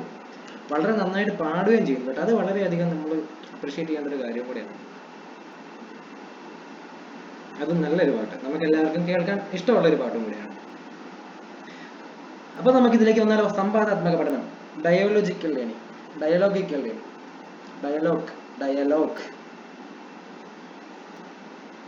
എന്ന് തന്നെയാണ് സംവാദാത്മക പഠനം. ഡയലോഗ് എന്താണ്? സംവാദാത്മക പഠനത്തിന്റെ ഉദാഹരണങ്ങൾ എഴുതിക്കോ, അല്ലെങ്കിൽ ഒരു ഹൈഫനറ്റ് എഴുതി. ഗ്രൂപ്പ് ചർച്ച, പൊതു ചർച്ച, പാനൽ ചർച്ച, സെമിനാർ, സിംപോസിയം, സംവാദം മുതലായവയെ സംവാദാത്മക പ്രവർത്തനങ്ങളെന്നും ചർച്ചാരൂപങ്ങളെന്നും വിളിക്കാറുണ്ട്. സംവാദാത്മക പഠനത്തിന്റെ ഒരു ഉദാഹരണം എന്നുള്ള രീതിയിൽ എഴുതിയാൽ മതി. സംവാദാത്മക പഠനം, സംവദിച്ച് പഠിക്കുക. നമുക്കുള്ള സംവാദം എന്താണ്? നമുക്കറിയാവുന്ന ഒരു സംവാദം ഒന്നുണ്ട്. ഏതാണ്? വൈകുന്നേരം 7:30 ആകുമ്പോഴത്തേക്കും ചാനൽ വെച്ചാൽ മതി. ശരിയല്ലേ? അപ്പൊ സംവാദം എന്ന് പറയുമ്പോൾ അതിലൊരു കാര്യമുണ്ട്. എന്താണ്? രണ്ടു പേർ അല്ലെങ്കിൽ അന്യോന്യം ഒരേ വിഷയത്തിൽ അതിന്റെ രണ്ട് തലങ്ങൾ അങ്ങോട്ടും ഇങ്ങോട്ടും പറയുകയാണ്. അങ്ങനെ പറയുന്ന ഒരു അവസരത്തിൽ നീ പറഞ്ഞ് എനിക്ക് ഇഷ്ടപ്പെട്ടില്ല എന്നും പറഞ്ഞ് അവനെ കയറി കുരങ്ങാന്നും ഈയിടെ നമ്മൾ കണ്ടല്ലേ? കുട്ടിക്കണങ്ങനെ പോലെ ഒന്ന് ചിരിക്കാന്ന് ആരോടോ പറഞ്ഞു. അപ്പൊ കുരങ്ങൻ നിന്നെ ടു അട എന്ന് തിരിച്ചും പറഞ്ഞു. അപ്പൊ അങ്ങനെയാവരുത് സംവാദം. എന്താവണം? നമ്മൾ ഒരാളൊരു കാര്യം പറഞ്ഞു കഴിഞ്ഞാൽ അത് നമുക്ക് എന്താണ്, അതിനോട് യോജിക്കാൻ പറ്റുന്നില്ലെങ്കിലും അത് അയാളുടെ കാഴ്ചപ്പാടാണെന്ന് മനസ്സിലാക്കി അതിന്റെ പോസിറ്റീവ്സ് നമ്മൾ എടുക്കണം. ശരിക്കും അതാണ് അന്യോന്യം ആദരവോടെ ആശയങ്ങൾ, അയാളുടെ ആശയങ്ങൾ നമ്മളെ ഒരു തരത്തിലും പ്രൊവോക്ക് ചെയ്യാൻ പാടില്ല. അല്ലെങ്കിൽ നമുക്ക് നീ പോടാ അവിടുന്ന് എന്നൊരിക്കലും പറയരുത്. അയാളുടെ ആശയങ്ങൾ നമ്മൾ മനസ്സിലാക്കണം. എന്തുകൊണ്ടാണ് അയാൾ അതങ്ങനെ പറയുന്നത്, അയാളുടെ ഐഡിയാസ് എന്തൊക്കെയാണെന്നുള്ളത് നമ്മൾ അങ്ങോട്ടും ഇങ്ങോട്ടും ഷെയർ ചെയ്യണം. ചോദ്യങ്ങളും വിയോജിപ്പുകളും ഒക്കെ ഉണ്ടാവും, വിരുദ്ധ വീക്ഷണങ്ങളും അതിനകത്ത് കൂട്ടിച്ചേർക്കലൊക്കെ നടക്കാം. പക്ഷെ എന്താണ്, ഒരു ആദരവ് അവിടെ എപ്പോഴും അങ്ങോട്ടും ഇങ്ങോട്ടും ഒരു റെസ്പെക്ട് അവിടെ ഉണ്ടായിരിക്കണം. അല്ലാതെ നീ പറഞ്ഞ എനിക്ക് ഇഷ്ടപ്പെടില്ല അതുകൊണ്ട് നീ പോയി പണി നോക്ക് എന്ന് പറയാൻ പാടില്ല. സോ നമ്മൾ ഉദ്ദേശിക്കുന്ന ടിവിയിൽ കാണുന്നത് ഒരു സംവാദമാണെങ്കിലും ഉപകാരമില്ലാത്തതാണ്. ഇവിടെ അതിന്റെ ഉദാഹരണങ്ങളാണ്. സംവാദാത്മക പഠനം എഴുതിക്കൂ. അടുത്തത് നമ്മൾ പോകുന്നത് സഹവർത്തിത പഠനം, കൊളാബറേറ്റീവ് ലേണിംഗ്. സഹവർത്തിത പഠനം, കൊളാബറേറ്റീവ് ലേണിംഗ്.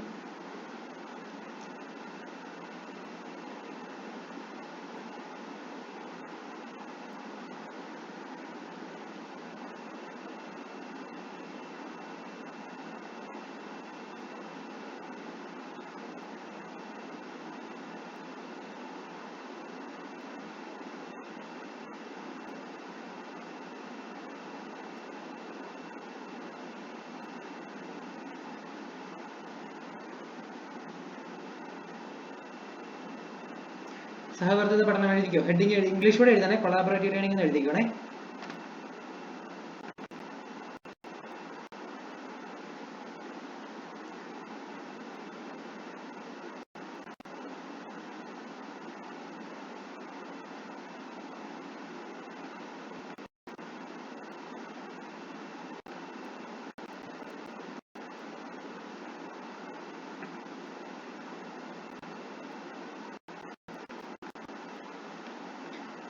സഹവർത്തിത പഠനം അതിന്റെ സവിശേഷതകൾ എഴുതുക. സഹവർത്തിത പഠനം അതിന്റെ സവിശേഷതകൾ. സഹവർത്തിത പഠനം കൊളാബറേറ്റീവ് ലേണിംഗ് എന്ന് എഴുതുക, അതിന്റെ സവിശേഷത എഴുതുക. നമുക്ക് ഒറ്റയടിക്ക് ആ മുകളിൽ കിടക്കുന്ന ഭാഗം വായിക്കാതെ തന്നെ ഒരു ഉദാഹരണം തന്നിട്ടുള്ളതേ ഉള്ളൂ. സോ സഹവർത്തിത പഠനത്തിന്റെ സവിശേഷത എന്ന് പറഞ്ഞാൽ ഗ്രൂപ്പിൽ പൊതുവായ ഒരു പഠന ലക്ഷ്യം ഉണ്ടായിരിക്കും. ഗ്രൂപ്പിൽ പൊതുവായിട്ടുള്ളൊരു പഠന ലക്ഷ്യം ഉണ്ടായിരിക്കും. ഭിന്ന നിലവാരത്തിലും വിവിധ സാമൂഹിക പശ്ചാത്തലത്തിലുള്ള കുട്ടികളായിരിക്കും ഗ്രൂപ്പിലെ അംഗങ്ങൾ. അപ്പോൾ ഒരു ഗ്രൂപ്പ് എന്ന് പറഞ്ഞു കഴിഞ്ഞാൽ പഠിക്കുന്ന എല്ലാ പിള്ളേരും, ബാക്കിയുള്ള പഠിക്കുന്നില്ലെന്നല്ല, പക്ഷെ പഠനത്തിൽ മുന്നോക്കം നിൽക്കുന്ന എല്ലാ പിള്ളേരും ഒരു ഗ്രൂപ്പിലും, അല്ലെങ്കിൽ ഒരു ആവറേജുകാരിലെ ഒരു ഗ്രൂപ്പ്, ഒന്ന് ഇച്ചിരി പുറകോട്ട്, നല്ല രീതിയിൽ പുറകോട്ട് നിൽക്കുന്നവർ ഇച്ചിരി പുറകോട്ടുള്ളവരെല്ലാം ഒരു ഗ്രൂപ്പിൽ ഇട്ട് കഴിഞ്ഞാൽ ആ ഗ്രൂപ്പ് കൊണ്ട് എന്തെങ്കിലും പ്രയോജനം ഉണ്ടാകുമോ?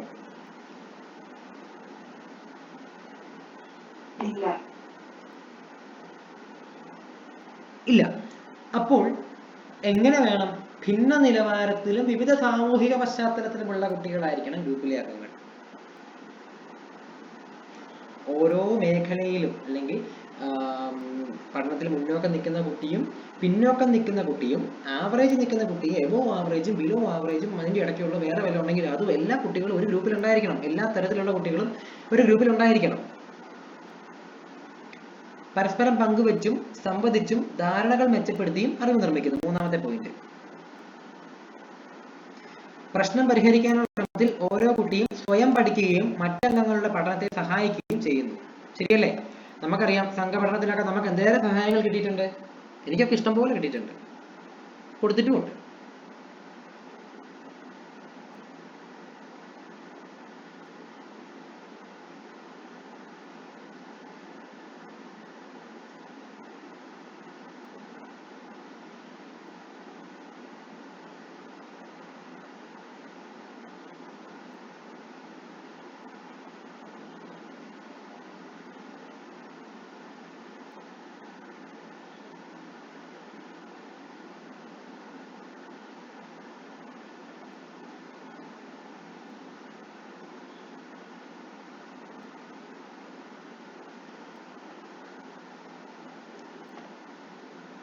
പഠന പ്രക്രിയയുടെ ഓരോ ഘട്ടത്തിലും ടീച്ചർ ആവശ്യമായ കൈത്താങ് നൽകുന്നു. പഠന പ്രക്രിയയുടെ ഓരോ ഘട്ടത്തിലും ടീച്ചർ ആവശ്യമായ കൈത്താങ് നൽകുന്നു.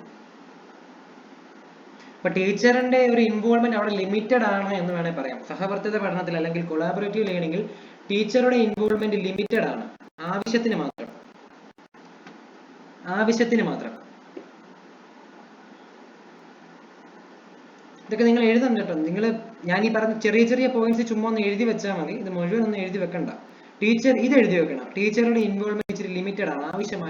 ആവശ്യമുള്ളപ്പോൾ മാത്രമേ ടീച്ചർ കൈത്താങ്ങുന്നു, അല്ലെങ്കിൽ ആവശ്യമായി വരുമ്പോൾ മാത്രം ടീച്ചറുടെ ഇടപെടൽ ഉണ്ടാകുന്നുള്ളൂ.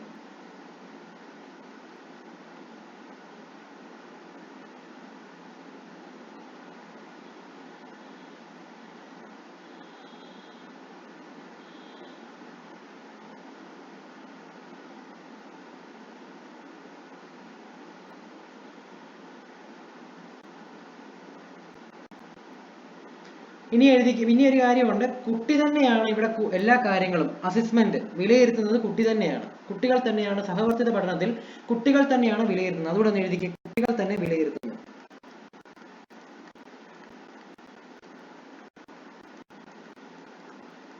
ഈ ടെസ്റ്റിൽ ഇല്ലാത്തതാണ് ഇപ്പൊ പറയുന്ന കാര്യം. കുട്ടികൾ തന്നെ വിലയിരുത്തുന്നു.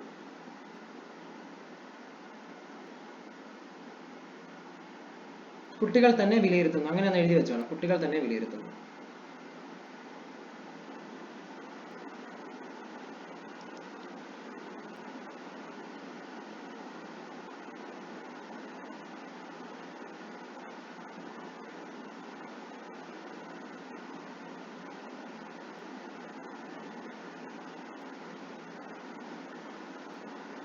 ഓക്കെ, എഴുതിയോ? ഇതാണ് പ്രധാനമായിട്ടും എഴുതേണ്ട ഒരു പോയിന്റ്. ഓക്കെ,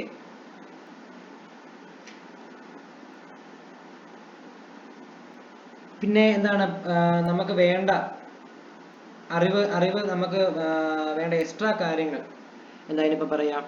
നമുക്ക് അഡീഷണൽ മെറ്റീരിയൽസ് എന്തെങ്കിലും കൂടുതൽ വേണമെങ്കിൽ അതൊക്കെ തന്നെ കണ്ടെത്തേണ്ടത് കുട്ടികൾ തന്നെയാണ്. എവിടെ? സഹവർത്തിത പഠനത്തിൽ. ഇത്രയും പോയിന്റ്സ് നിങ്ങളൊന്ന് വായിച്ചു നോക്കണം. ഇപ്പൊ എഴുതേണ്ട കാര്യം കുട്ടികൾ തന്നെ വിലയിരുത്തുന്നു. അധ്യാപകന്റെ റോൾ ലിമിറ്റഡ് ആണ്. ഓക്കെ, നമ്മുടെ ഗ്രൂപ്പിൽ പൊതുവായിട്ടുള്ള കാര്യങ്ങൾ എന്താണ്? എല്ലാ തലത്തിലുമുള്ള കുട്ടികൾ ഉണ്ടായിരിക്കണം. സോ പേജ് നമ്പർ 137 പോയിന്റ്സ് വായിക്കണമെന്ന് എഴുതി വെച്ചോളൂ. അത് പിന്നീട് വായിക്കണം. ഇനി നമ്മൾ ടെസ്റ്റിൽ ഇല്ലാത്തൊരു കേസ് കൂടെ പറയാം. Cooperative learning. Cooperative learning. Cooperative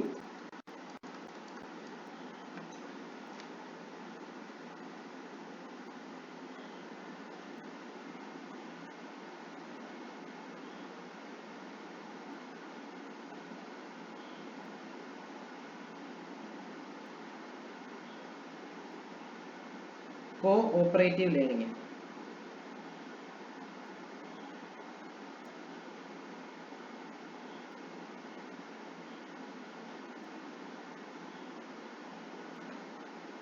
സഹകരണാത്മക പഠനം. സഹകരണാത്മക പഠനം എന്നാണ് അതിന്റെ മലയാളം ടൈം. കോഓപ്പറേറ്റീവ് ലേണിംഗ് കേട്ടോ. സഹകരണാത്മകം.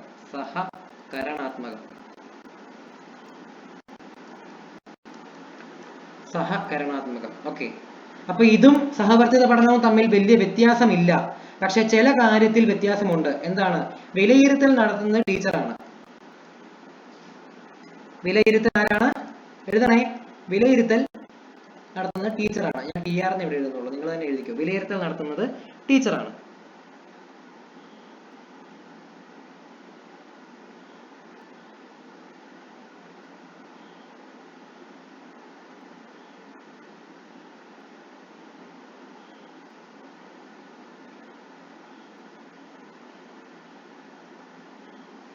അതുപോലെ തന്നെ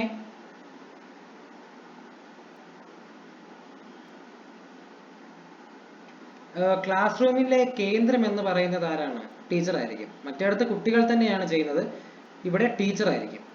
ടീച്ചറിന്റെ റോൾ ലിമിറ്റഡ് അല്ല. ടീച്ചറിന്റെ റോൾ കൂടുതൽ വിസിബിൾ ആണ് എന്ന് വേണമെങ്കിൽ പറയാം. കൂടുതൽ നമുക്ക് കാണാൻ സാധിക്കും. ടീച്ചറുടെ പങ്ക്, ടീച്ചറുടെ ഒരു ഇൻവോൾവ്മെന്റ് കൂടുതലായിട്ട് നമുക്ക് കാണാൻ സാധിക്കും. നിങ്ങൾ അങ്ങനെ ആ ഒരു ആശയം വരുന്ന രീതിയിൽ എഴുതുക. കോഓപ്പറേറ്റീവ് ലേണിംഗിൽ ടീച്ചറുടെ ടീച്ചറുടെ ഇൻവോൾവ്മെന്റ് കൂടുതലായി കാണാൻ സാധിക്കും. ഇവിടെ ലിമിറ്റഡ് ആണ്. സഹവർത്തിത പഠനത്തിൽ അത് ലിമിറ്റഡ് ആണ്. പക്ഷേ കോഓപ്പറേറ്റീവ് ലേണിംഗ്, സഹകരണാത്മക പഠനത്തിൽ ടീച്ചറുടെ ഇൻവോൾവ്മെന്റ് കൂടുതലായി നമുക്ക് കാണാൻ സാധിക്കും. എഴുതിയോ? ടീച്ചർ തന്നെയായിരിക്കും വിലയിരുത്തൽ നടത്തുന്നത്. ടീച്ചർ ആയിരിക്കും സെന്റർ. ക്ലാസ് റൂമിലെ സെന്റർ ടീച്ചർ ആയിരിക്കും. പിന്നെ അതുപോലെ തന്നെ പിന്നെ ലാസ്റ്റ് പറഞ്ഞ പോയിന്റ് എന്തായിരുന്നു? ടീച്ചറുടെ ഇൻവോൾവ്മെന്റ് കൂടുതലായി നമുക്ക് കാണാൻ സാധിക്കും. ഈ 3 പോയിന്റ്സ് ആണ് സഹവർത്തിത പഠനത്തിൽ നിന്ന് വിഭിന്നമായിട്ടുള്ളത് കോഓപ്പറേറ്റീവ് ലേണിംഗിൽ. ഓക്കെ. ഈ 2 കാര്യങ്ങൾ എഴുതിയോ? ഈ സംഭവം എടുത്തിരിക്കുന്നത് ഓൺലൈനിൽ നിന്നാണ് കേട്ടോ. അടുത്തത് പ്രതിക്രിയാധ്യാപനം. അതും വിഗോട്സ്കി മുന്നോട്ട് വെച്ച ആശയമാണ്. വിഗോട്സ്കിയുടെ ആശയങ്ങളുടെ പിൻബലത്തോടു കൂടി എന്നാണെങ്കിൽ വിഗോട്സ്കിയുടെ രീതിയിലാണ് റെസിപ്രോക്കൽ ലേണിംഗ് കിടക്കുന്നത്. വിഗോട്സ്കി എന്ന് തന്നെയാണ്. പ്രതിക്രിയാധ്യാപനം അഥവാ റെസിപ്രോക്കൽ ലേണിംഗ് വിഗോട്സ്കി എന്ന് എഴുതുക. അത് കഴിഞ്ഞ പരീക്ഷ ചോദിച്ചിട്ടുണ്ട്. കഴിഞ്ഞ പരീക്ഷയിൽ നിങ്ങൾ ഓർക്കുന്നുണ്ടോ? എന്തോ?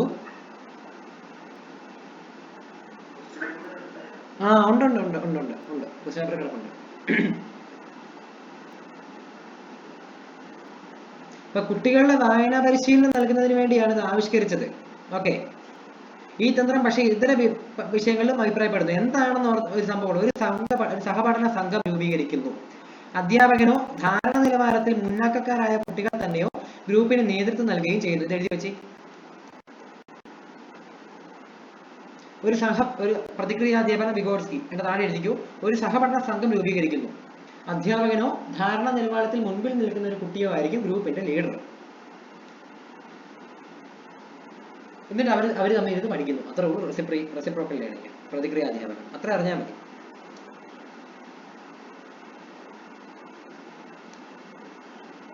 പ്രതിക്രിയാധ്യാപനത്തിൽ 4 ഘട്ടങ്ങളുണ്ട്. ചോദ്യം ചോദിക്കൽ, സംഗ്രഹിക്കൽ, വിശദീകരിക്കൽ, പ്രവചിക്കൽ. ആ ഘട്ടങ്ങളോടെ എഴുതി വെക്കുക.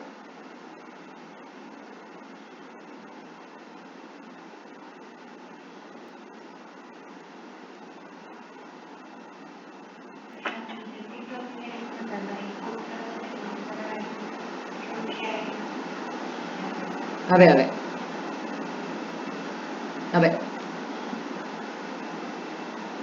അപ്പം അതിന്റെ ലീഡർ എന്ന് പറയുന്നത് എന്തായിരിക്കണം? ആരായിരിക്കണം? ധാരണാ നിലവാരത്തിന് മുന്നിൽ, അതായത് പഠനത്തിൽ മുന്നോക്കം നിൽക്കുന്ന ഒരു കുട്ടിയായിരിക്കണം ലീഡർ. എന്നാലല്ലേ അവന് പറഞ്ഞു കൊടുക്കാൻ പറ്റുള്ളൂ. മനസ്സിലായോ? അത്രയും മാത്രം ഓർത്തിരിക്കുക. 4 ഘട്ടങ്ങളുണ്ട്: ചോദ്യം ചോദിക്കൽ, സംഗ്രഹിക്കൽ, വിശദീകരിക്കൽ, പ്രവചിക്കൽ. ഇംഗ്ലീഷിൽ എഴുതി വെച്ച് ക്വസ്റ്റ്യനിങ്, സമ്മറൈസിങ്, എക്സ്പ്ലെയിനിങ്, പ്രെഡിക്റ്റിംഗ് എന്നിവയാണ് 4 ഘട്ടങ്ങൾ. അതുകൂടെ എഴുതി വെക്കുക കേട്ടോ.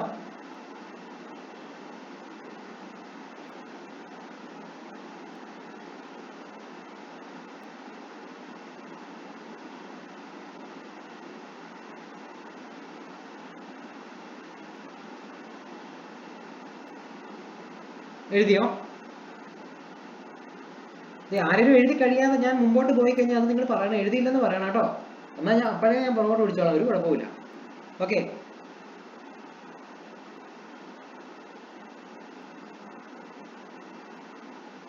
എഴുതി കഴിഞ്ഞോ? ഇല്ല, എഴുതി കുഴപ്പമില്ല.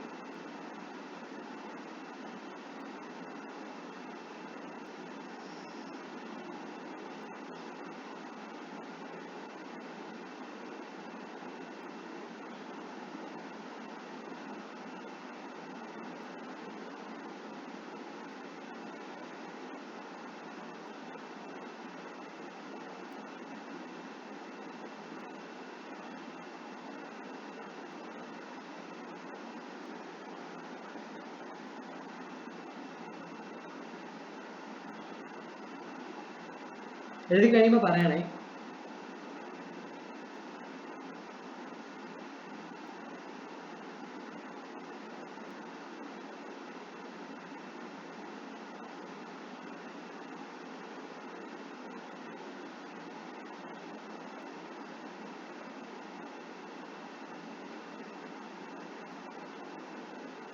ഇത് മൊത്തം എഴുതി വെക്കുവാണോ? അയ്യോ, ഇത് മൊത്തം ഒന്നും എഴുതി വെക്കരുത് കേട്ടോ. ഇത്രയും മാത്രം എഴുതി, പച്ച ഇട്ടേക്കുന്ന മാത്രമേ എഴുതാവുള്ളൂ, വേറെ ഒന്നും എഴുതരുത്. കഴിഞ്ഞു. ഓക്കെ, ശരി. ചിലർ ഇച്ചിരി മിടുക്കരാണ്, അവർ സ്ക്രീൻഷോട്ട് എടുത്ത് വെക്കുന്നുണ്ടെന്ന് അറിഞ്ഞു. നിങ്ങൾ എഴുതണം കേട്ടോ, എഴുതിയില്ലെങ്കിൽ ഒരു പരിപാടി നടക്കുകയല്ല.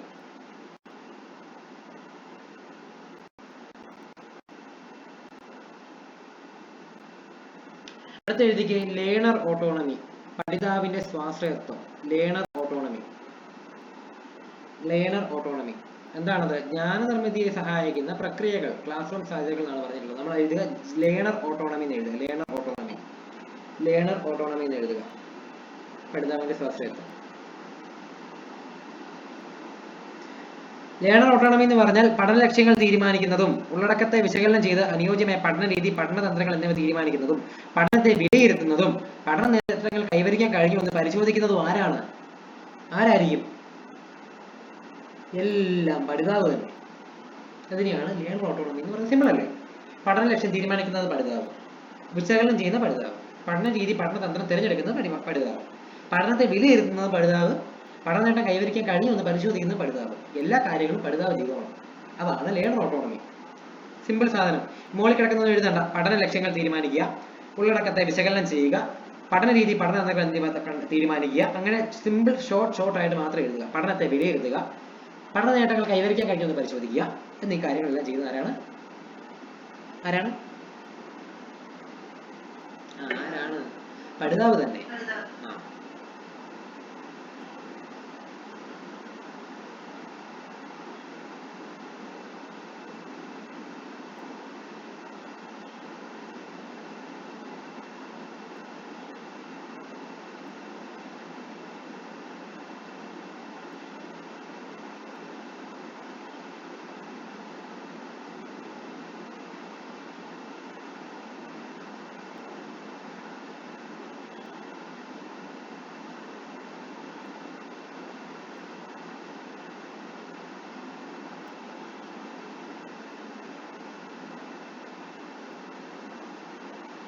സോ ഈ ലേണർ ഓട്ടോണമി എന്ന ടേം കൊണ്ടുവന്നിട്ടുള്ളത് ഹെൻറി ഹൊളക്റ്റ് എന്നാണോ അറിയത്തില്ല, പുള്ളിയാണ് കേട്ടോ.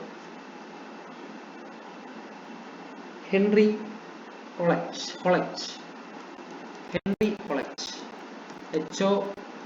HOLEC എന്നുണ്ടെങ്കിൽ ചിലപ്പോൾ H എന്ന സൗണ്ടിൽ അത് വായിക്കാം. അപ്പൊ എന്താണെങ്കിലും നിങ്ങൾക്ക് ഇഷ്ടമുള്ള എഴുതുക. ഹെൻറി ഹൊളക്റ്റ് എന്നോ ഹോളച്ച് എന്നോ എഴുതുക. ഈ ലേൺ ഓട്ടോണമി എന്നുള്ള ടേം കൊണ്ടുവന്ന് ഹെൻറി ഹോളച്ച്, ഗുരു ഹെൻറി ഹോളച്ച് എന്നാണ്, പക്ഷെ നിങ്ങൾ ഹെൻറി ഹോളച്ച് എന്ന് മാത്രം എഴുതുക. എഴുതിയോ?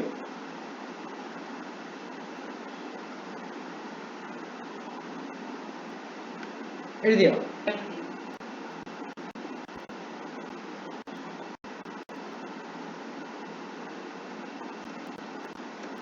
ഇതൂടെ പറഞ്ഞേക്കാം. അനുഭവാധിഷ്ഠിത പഠനം എഴുതിക്കേ. അനുഭവാധിഷ്ഠിത പഠനം ഹെഡിങ് കൊടുത്തേ. എക്സ്പെരിമെന്റൽ ലേണിംഗ്, എക്സ്പെരിമെന്റൽ അല്ല കേട്ടോ, എക്സ്പീരിയൻഷ്യൽ ലേണിംഗ് ആണ്. സോറി, എക്സ്പീരിയൻഷ്യൽ ലേണിംഗ്, എക്സ്പീരിയൻസിലൂടെ പഠനം, അനുഭവങ്ങളിലൂടെയുള്ള പഠനം. എന്താണ് അനുഭവാധിഷ്ഠിത പഠനം? അനുഭവങ്ങളിലൂടെയുള്ള പഠനം, അത്രേ ഉള്ളൂ കേട്ടോ. അനുഭവാധിഷ്ഠിത പഠനം എന്ന് പറഞ്ഞാൽ അത് എഴുതരുത്, നാണക്കേടാണ് നമുക്ക്. കാരണം അനുഭവാധിഷ്ഠിത പഠനം എന്ന് പറഞ്ഞാൽ അനുഭവങ്ങളിലൂടെയുള്ള പഠനം. ആരാണ് മുമ്പോട്ട് വെച്ചതെന്ന് മാത്രം എഴുതിയാൽ മതി. David A Kolb. David A Kolb ആണ് ഇത് മുന്നോട്ട് വെച്ചത്. David A Kolb, David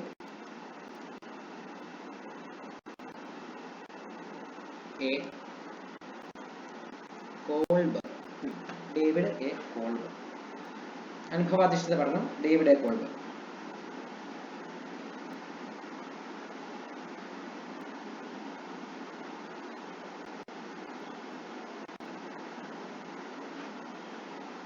David A Kolb എഴുതിയ അനുഭവാധിഷ്ഠിത പഠനം ഡേവിഡ് എ കോൾബ്. അനുഭവാധിഷ്ഠിത പഠനത്തിൽ 4 സുപ്രധാനമായ ഘട്ടങ്ങളുണ്ട്. ആ 4 ഘട്ടങ്ങൾ എഴുതിക്കോ. 1 അമൂർത്താനുഭവങ്ങൾ, 2 പ്രതിഫലനാത്മക നിരീക്ഷണം, അമൂർത്താശയ രൂപീകരണം, സജീവ പരീക്ഷണം. ഈ 3 ഘട്ടങ്ങൾ എഴുതി വെച്ചു. 3 ഘട്ടങ്ങൾ എഴുതി വെക്കുക. അല്ല സോറി, 4 ഘട്ടങ്ങൾ എഴുതി വെക്കുക.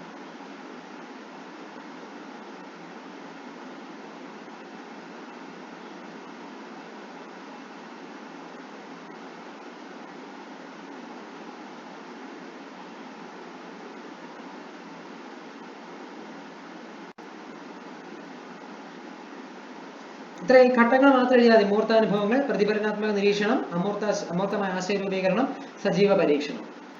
ഡേവിഡ് എ കോൾബിൻ്റെതാണ് അനുഭവാധിഷ്ഠിത പഠനം എന്നൂടെ ഓർത്തിരിക്കുക. Experiential learning.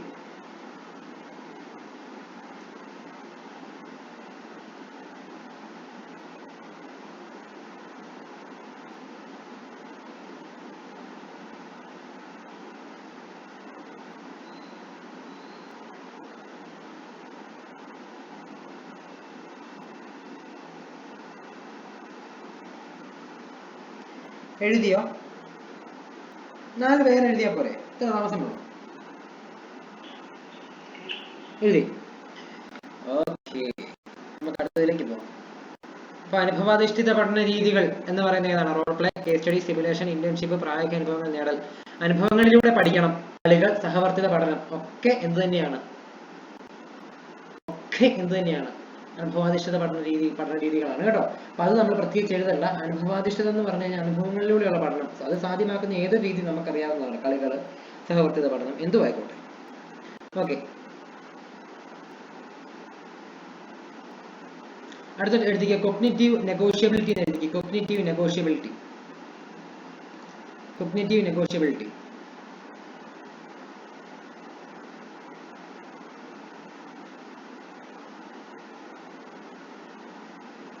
പഠിതാവ് തന്റെ യഥാർത്ഥ അനുഭവങ്ങളുടെ അടിസ്ഥാനത്തിൽ അറിവ് നിർമ്മിച്ചെടുക്കുന്നു. ഇത്ര എഴുതിയാൽ മതി. സിമ്പിൾ സാധനമാണ് കോഗ്നിറ്റീവ് നെഗോഷ്യബിലിറ്റി. പഠിതാവ് തന്റെ അനുഭവങ്ങളുടെ അടിസ്ഥാനത്തിൽ അറിവ് നിർമ്മിച്ചെടുക്കുന്നു. അത്ര എഴുതിയാൽ മതി. ഈ നിർമ്മിച്ചെടുക്കുന്നു വരെ എഴുതിയാൽ മതിയേ. അത്ര സിമ്പിൾ സാധനം എഴുതിയാൽ മതി.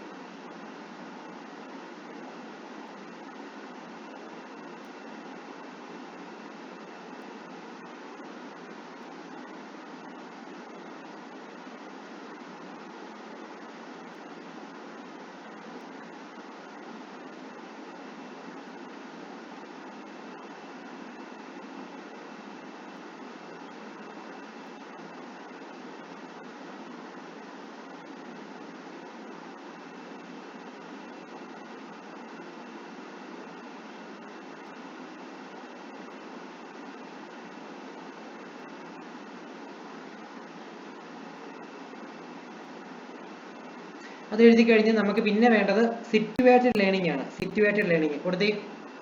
സിറ്റുവേറ്റഡ് ലേണിംഗ് എഴുതിക്കുക. Situated learning. ഇവിടെ ഒരു സംഭവം കൊടുത്തിട്ടുണ്ട്. ബ്രസീലിലെ തെരുവ് കച്ചവടക്കാർക്കിടയിൽ നടത്തിയ ഒരു പഠനം ശ്രദ്ധിക്കുക. കച്ചവടക്കാർ തെരുവിൽ വളരെ വേഗത്തിൽ കച്ചവടവുമായി ബന്ധപ്പെട്ട കണക്കുകൂട്ടലുകൾ കൃത്യമായി നടത്തുന്നു. എന്നാൽ ഇതേ കണക്കുകൾ ക്ലാസ് മുറിയിൽ ഇട്ട് കൊടുത്തപ്പോൾ അവർക്ക് ചെയ്യാനായതുമില്ല. ഓക്കെ, ഇപ്പൊ നമ്മൾ നോർത്തി പണ്ടും നമ്മുടെയൊക്കെ മുത്തശ്ശനും അവരുടെ മുത്തശ്ശനും ഒന്നും ചിലപ്പോൾ സ്കൂളിൽ പോയിട്ട് അല്ലെങ്കിൽ സ്കൂളൊന്നും കണ്ടിട്ടുണ്ടാകുകയില്ല ഒരു പക്ഷേ. എന്നാലും അവർ അന്നത്തെ കാലത്ത് ജീവിച്ചിരുന്നു അല്ലെ, കടയിൽ പോയി സാധനം മേടിച്ചിരുന്നു, ഇത്ര തൊട്ടുകൾ കൊടുത്തിരുന്ന സാധനങ്ങളൊക്കെ മേടിച്ചിട്ടുണ്ടാവും. അവർ ഏത് സ്കൂളിൽ പോയിട്ടാണ് അങ്ങനെ കൊടുക്കൽ വാങ്ങലുകളൊക്കെ നടത്തിയത്? ശരിയല്ലേ? അപ്പം സ്കൂളിൽ പോവാത്ത ഒരു വ്യക്തിയായിരിക്കും നമ്മുടെ അടുത്തുള്ള ഒരു കടയിൽ സാധനം കൊടുക്കുന്നത്, പുള്ളിയുടെ കടയായിരിക്കും അത്. പക്ഷെ പുള്ളി വളരെ വേഗത്തിൽ എത്ര സാധനം മേടിച്ചു, 10 കിലോ അരി, അതെല്ലാം കൂടി കൂടി മണിക്കണക്കായിട്ട് 750 രൂപ എന്ന് പറയും ചിലപ്പോൾ അല്ലേ, വളരെ പെട്ടെന്ന്. അയാൾ ഏത് സ്കൂളിൽ പോയി പഠിച്ചിട്ടാ, അല്ലെങ്കിൽ ഏത് കാൽക്കുലേറ്ററെ കൂട്ടിയിട്ടാ? അപ്പം ഇതെന്താണ്? സിറ്റുവേഷനിൽ നിന്ന്, അവരുടെ സാഹചര്യത്തിൽ നിന്നാണ് അവരത് പഠിച്ചത്. അതിനെയാണ് സിറ്റുവേറ്റഡ് ലേണിംഗ് എന്ന് പറയുന്നത്. ജോൺ ഡ്യൂയുടെയും വിഗോട്സ്കിയുടെയും കാഴ്ചപ്പാടുകളിൽ നിന്ന് ഊർജ്ജം ഉൾക്കൊണ്ട് ജീൻ ലേവ്, എറ്റീൻ വെങ്കർ തുടങ്ങിയവർ 1990കളുടെ തുടക്കത്തിൽ ആവിഷ്കരിച്ച പഠന സങ്കല്പമാണ് സിറ്റുവേറ്റഡ് ലേണിംഗ്. പഠനം അത് സാധ്യമാക്കുന്ന സാമൂഹിക സാഹചര്യം തമ്മിൽ വേർതിരിക്കാനാവില്ല എന്ന ആശയത്തിലാണ് ഈ സങ്കല്പത്തിന്റെ അടിത്തറ. അപ്പൊ സിറ്റുവേറ്റഡ് ലേണിംഗ് എന്ന് എഴുതുക. നമുക്ക് അവിടെ വേണ്ടത് ഇത് ആരാണ് കൊണ്ടുവന്നത്? Jean Lave, Etienne Wenger. അത് മാത്രം എഴുതുക. Jean Lave, Etienne Wenger. Jean Lave, അതായത് എന്താണ് എഴുതേണ്ടത്? സിറ്റുവേറ്റഡ് ലേണിംഗ് ആരാണ് കൊണ്ടുവന്നത്? Jean Lave, Etienne Wenger. ഈ രണ്ടു പേരുടെ പേര് എഴുതി വെക്കുക, ജീൻ ലേവ് എന്നും എറ്റീൻ വെങ്കർ എന്നും.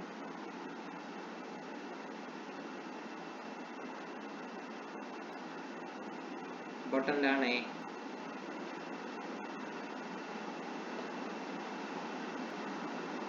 Gene Lave, Etienne Wenger. Okay, രണ്ടു പേര് എഴുതിയാൽ മതി, വേറൊന്നും എഴുതണ്ട. അടുത്തത് കോഗ്നിറ്റീവ് അപ്രന്റീസ്ഷിപ്പ്. Cognitive apprenticeship.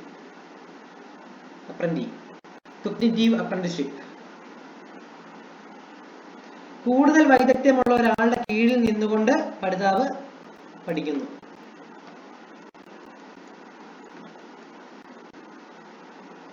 കൂടുതൽ വൈദഗ്ധ്യമുള്ള ഒരാളുടെ കീഴിൽ നിന്നുകൊണ്ട് പഠിക്കുന്നു, അത്ര എഴുതിയാൽ മതി. കൂടുതൽ വൈദഗ്ധ്യമുള്ള ഒരാളുടെ കീഴിൽ നിന്നുകൊണ്ട് പഠിക്കുന്നു, അതാണ് കോഗ്നിറ്റീവ് അപ്രന്റീസ്ഷിപ്പ്.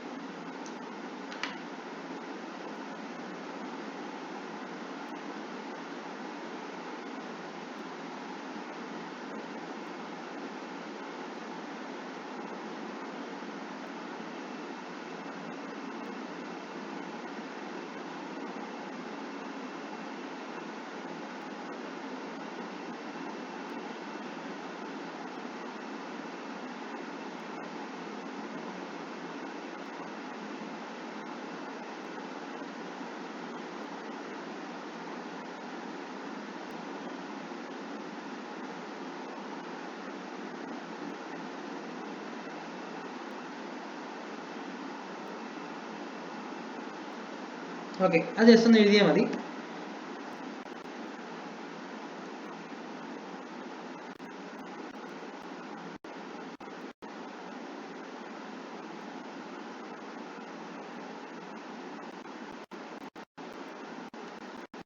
നമുക്ക് കോഗ്നിറ്റീവ് അപ്രന്റീസ്ഷിപ്പിന്റെ കുറച്ച് കാര്യങ്ങളോട് എഴുതണം. ഇവിടെ നോക്കിയാൽ തെളിയിക്കൽ, ബോധ്യപ്പെടുത്തൽ, ഡെമോൺസ്ട്രേഷൻ, കൈത്താങ് നൽകൽ, സ്കഫോൾഡിംഗ് എന്നിവയാണ് ഇതിലെ പ്രധാന പ്രക്രിയകൾ. ഔപചാരികമോ അനൗപചാരികമോ ആയ രീതിയിൽ ഒരു വ്യക്തിക്കോ കൂട്ടത്തിനോ ഈ പ്രക്രിയയിലുള്ള പഠനം നടത്താൻ വ്യക്തിപരമായ അപഗ്രഥനവും നിലനിർത്തലും ഇതിന്റെ പ്രക്രിയയുടെ ഭാഗമാണ്. പഠിതാവിന് സ്വയം നേടാവുന്ന നൈപുണ്യ തലത്തിൽ നിന്നും എത്തിച്ചേരാവുന്ന നൈപുണ്യ തലത്തിലേക്കുള്ള കൈത്താങ്ങാണ് ഈ പരിശീലന പ്രക്രിയയിലൂടെ ലഭിക്കുന്നത്. നമ്മൾ പറഞ്ഞു, ഇതും വൈഗോട്സ്കിയൻ സാമൂഹ്യ ജ്ഞാന നിർമ്മിതിവാദത്തിന്റെ അടിസ്ഥാനത്തിൽ നിലനിൽക്കുന്ന പഠന സങ്കല്പമാണ്. മകനെ ഷൂ ഇടാനും അതിന് ചരട് കെട്ടാനും അച്ഛൻ പരിശീലിപ്പിക്കുന്നത് പോലെ തന്നെയാണ് ഇതിന്റെ മാതൃക. വൊക്കേഷണൽ വിദ്യാഭ്യാസം ഈ ആശയവുമായി ബന്ധമുള്ളതാണ്. പോട്ടെ, ഈ രീതി പൊതുവെ മാതൃക നൽകൽ, കൈത്താങ്ങ്, തീവ്ര പരിശീലനം, പ്രതിഫലനം, അപഗ്രഥനവും നിലനിർണ്ണയവും ഉണ്ട് കേട്ടോ. പോട്ടെ, സ്വയം കണ്ടെത്തൽ, എക്സ്പ്ലോറേഷൻ എന്നീ പ്രക്രിയ ഘട്ടങ്ങളിലൂടെ കടന്നു പോകുന്നു. സോ ആ പോയിന്റ്സ് കൂടി എന്ന് എഴുതണം. ഏതൊക്കെയാണ് ആ പോയിന്റ്സ്? മോഡലിംഗ്, കൈത്താങ്, scaffolding, coaching, reflection, analysis and assessment, exploration എന്നീ ഘട്ടങ്ങളിലൂടെ കടന്നു പോകുന്നതും കൂടെ എഴുതണം. മലയാളം ടൈംസ് എഴുതിയാൽ മതി കേട്ടോ.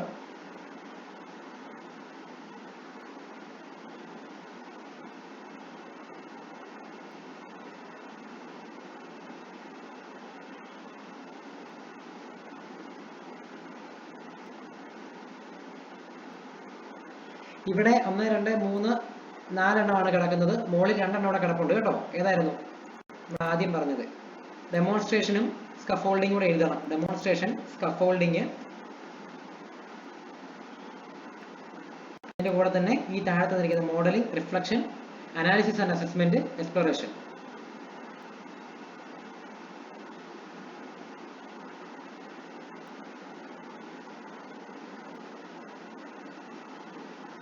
അപ്പോൾ ഈ 6 ഘട്ടങ്ങൾ ടെസ്റ്റിലൊന്നും ഇല്ല കേട്ടോ, പിന്നെ നമുക്കൊരു എക്സ്ട്രാ പോയിന്റ് എന്നുള്ള രീതി ഞാൻ പറയുകയാണ്. ഈ 6 ഘട്ടങ്ങൾ പറഞ്ഞു വെച്ചത് 3 പേരാണ്. കോളിൻസ്, ബ്രൗൺ, ഫുൾ നെയിം കിട്ടുന്നില്ല, ന്യൂമാൻ. ഈ 3 പേര് ചേർന്നാണ് ഇതിന്റെ 6 ഘട്ടങ്ങൾ ഡെവലപ്പ് ചെയ്തെടുത്തിട്ടുള്ളത്. ഈ 6 ഘട്ടങ്ങളുണ്ടല്ലോ, ഏതാണ്? Modelling, coaching, reflection, analysis and assessment, exploration. ഇത് പുറത്തുനിന്നുള്ളതാണ് കേട്ടോ. നമ്മളത് പറഞ്ഞപ്പോൾ കൂടെ അങ്ങ് പറഞ്ഞതല്ലോ. ഡെമോൺസ്ട്രേഷൻ, സ്കഫോൾഡിങ്, ഈ 6 ഘട്ടങ്ങൾ കോളിൻസ്, ബ്രൗൺ, ന്യൂമാൻ, ഇവർ 3 പേരുടെ ചേർന്ന് പറഞ്ഞിട്ടുള്ളതാണ്. സോ പേജ് നമ്പർ 141, 142 ഇമ്പോർട്ടന്റ് ആണ് എന്നും പറഞ്ഞ് എഴുതി വെച്ചു. എഴുതി വെക്കാമോ? ഒരു 4 മിനിറ്റ് കൂടെ മതി. നമുക്ക് 1 മണിക്കൂർ 15 മിനിറ്റ് ക്ലാസ് നിർത്താം. ഓക്കെ, 1 മണിക്കൂർ 11 മിനിറ്റ് ആയി. അടുത്തത് അതീത ചിന്ത, മെറ്റാകോഗ്നിഷൻ. എഴുതിക്കൂ. കഴിഞ്ഞ ചോദ്യ പേപ്പറിലുണ്ട് അതീത ചിന്ത എന്ന് പറയുന്ന ചോദ്യ പേപ്പറുണ്ട്. ചിന്താ പ്രക്രിയയെ കുറിച്ചുള്ള ചിന്തയ്ക്ക് പറയുന്ന പേര്. ഓപ്ഷൻസ് കുറെ ഉണ്ടായിരുന്നു. ഓപ്ഷൻ സി ഒരു മെഗാകോഗ്നിഷനും ഓപ്ഷൻ ഡി മെറ്റാകോഗ്നിഷനും ആയിരുന്നു. കൂടുതൽ പേർ മെഗാകോഗ്നിഷൻ എഴുതി, മെറ്റാകോഗ്നിഷൻ ആയിരുന്നു ആൻസർ. അപ്പൊ അതീത ചിന്ത, മെറ്റാകോഗ്നിഷൻ കഴിഞ്ഞ തവണ ചോദിച്ചതാണ്, ഇമ്പോർട്ടന്റ് ആണ്, എഴുതുക. ചിന്താ പ്രക്രിയയെ കുറിച്ചുള്ള ചിന്ത, ഇത്രേ എഴുതിയാൽ മതി. ചിന്തയെ കുറിച്ചുള്ള ചിന്ത എന്ന് ഈസി ആയിട്ട് എഴുതാം. ചിന്തയെ കുറിച്ചുള്ള ചിന്ത അല്ലെങ്കിൽ ചിന്താ പ്രക്രിയയെ കുറിച്ചുള്ള ചിന്ത, ഇത്രേ ഉള്ളൂ. അതീത ചിന്ത എന്ന ആശയം മുന്നോട്ട് വെച്ചത് ജോൺ എച്ച് ഫ്ലേവൽ. ജോൺ എച്ച് ഫ്ലേവൽ എഴുതുക. John H ഫ്ലേവൽ. അതീത ചിന്ത എന്ന് പറയുന്ന ആശയം മുന്നോട്ട് വെച്ചത് ജോൺ എച്ച് ഫ്ലേവൽ. നോട്ട് വേണം കേട്ടോ, നോട്ടില്ലാത്ത ഒരു പരിപാടി നടക്കില്ല, നോട്ട് വേണം.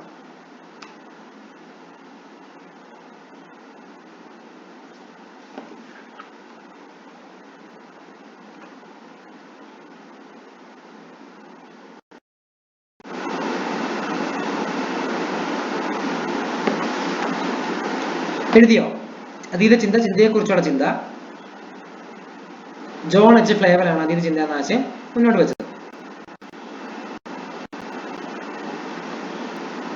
അപ്പൊ നമുക്ക് ഇവിടെ നിർത്താം അല്ലേ? ബാക്കി നാളെ പറഞ്ഞ പോരെ? അതെ, സത്യസന്ധമായിട്ടുള്ള മറുപടികളാണ് നമ്മൾ പ്രതീക്ഷിക്കുന്നത്. ഇന്നിച്ചിരി കൂടുതൽ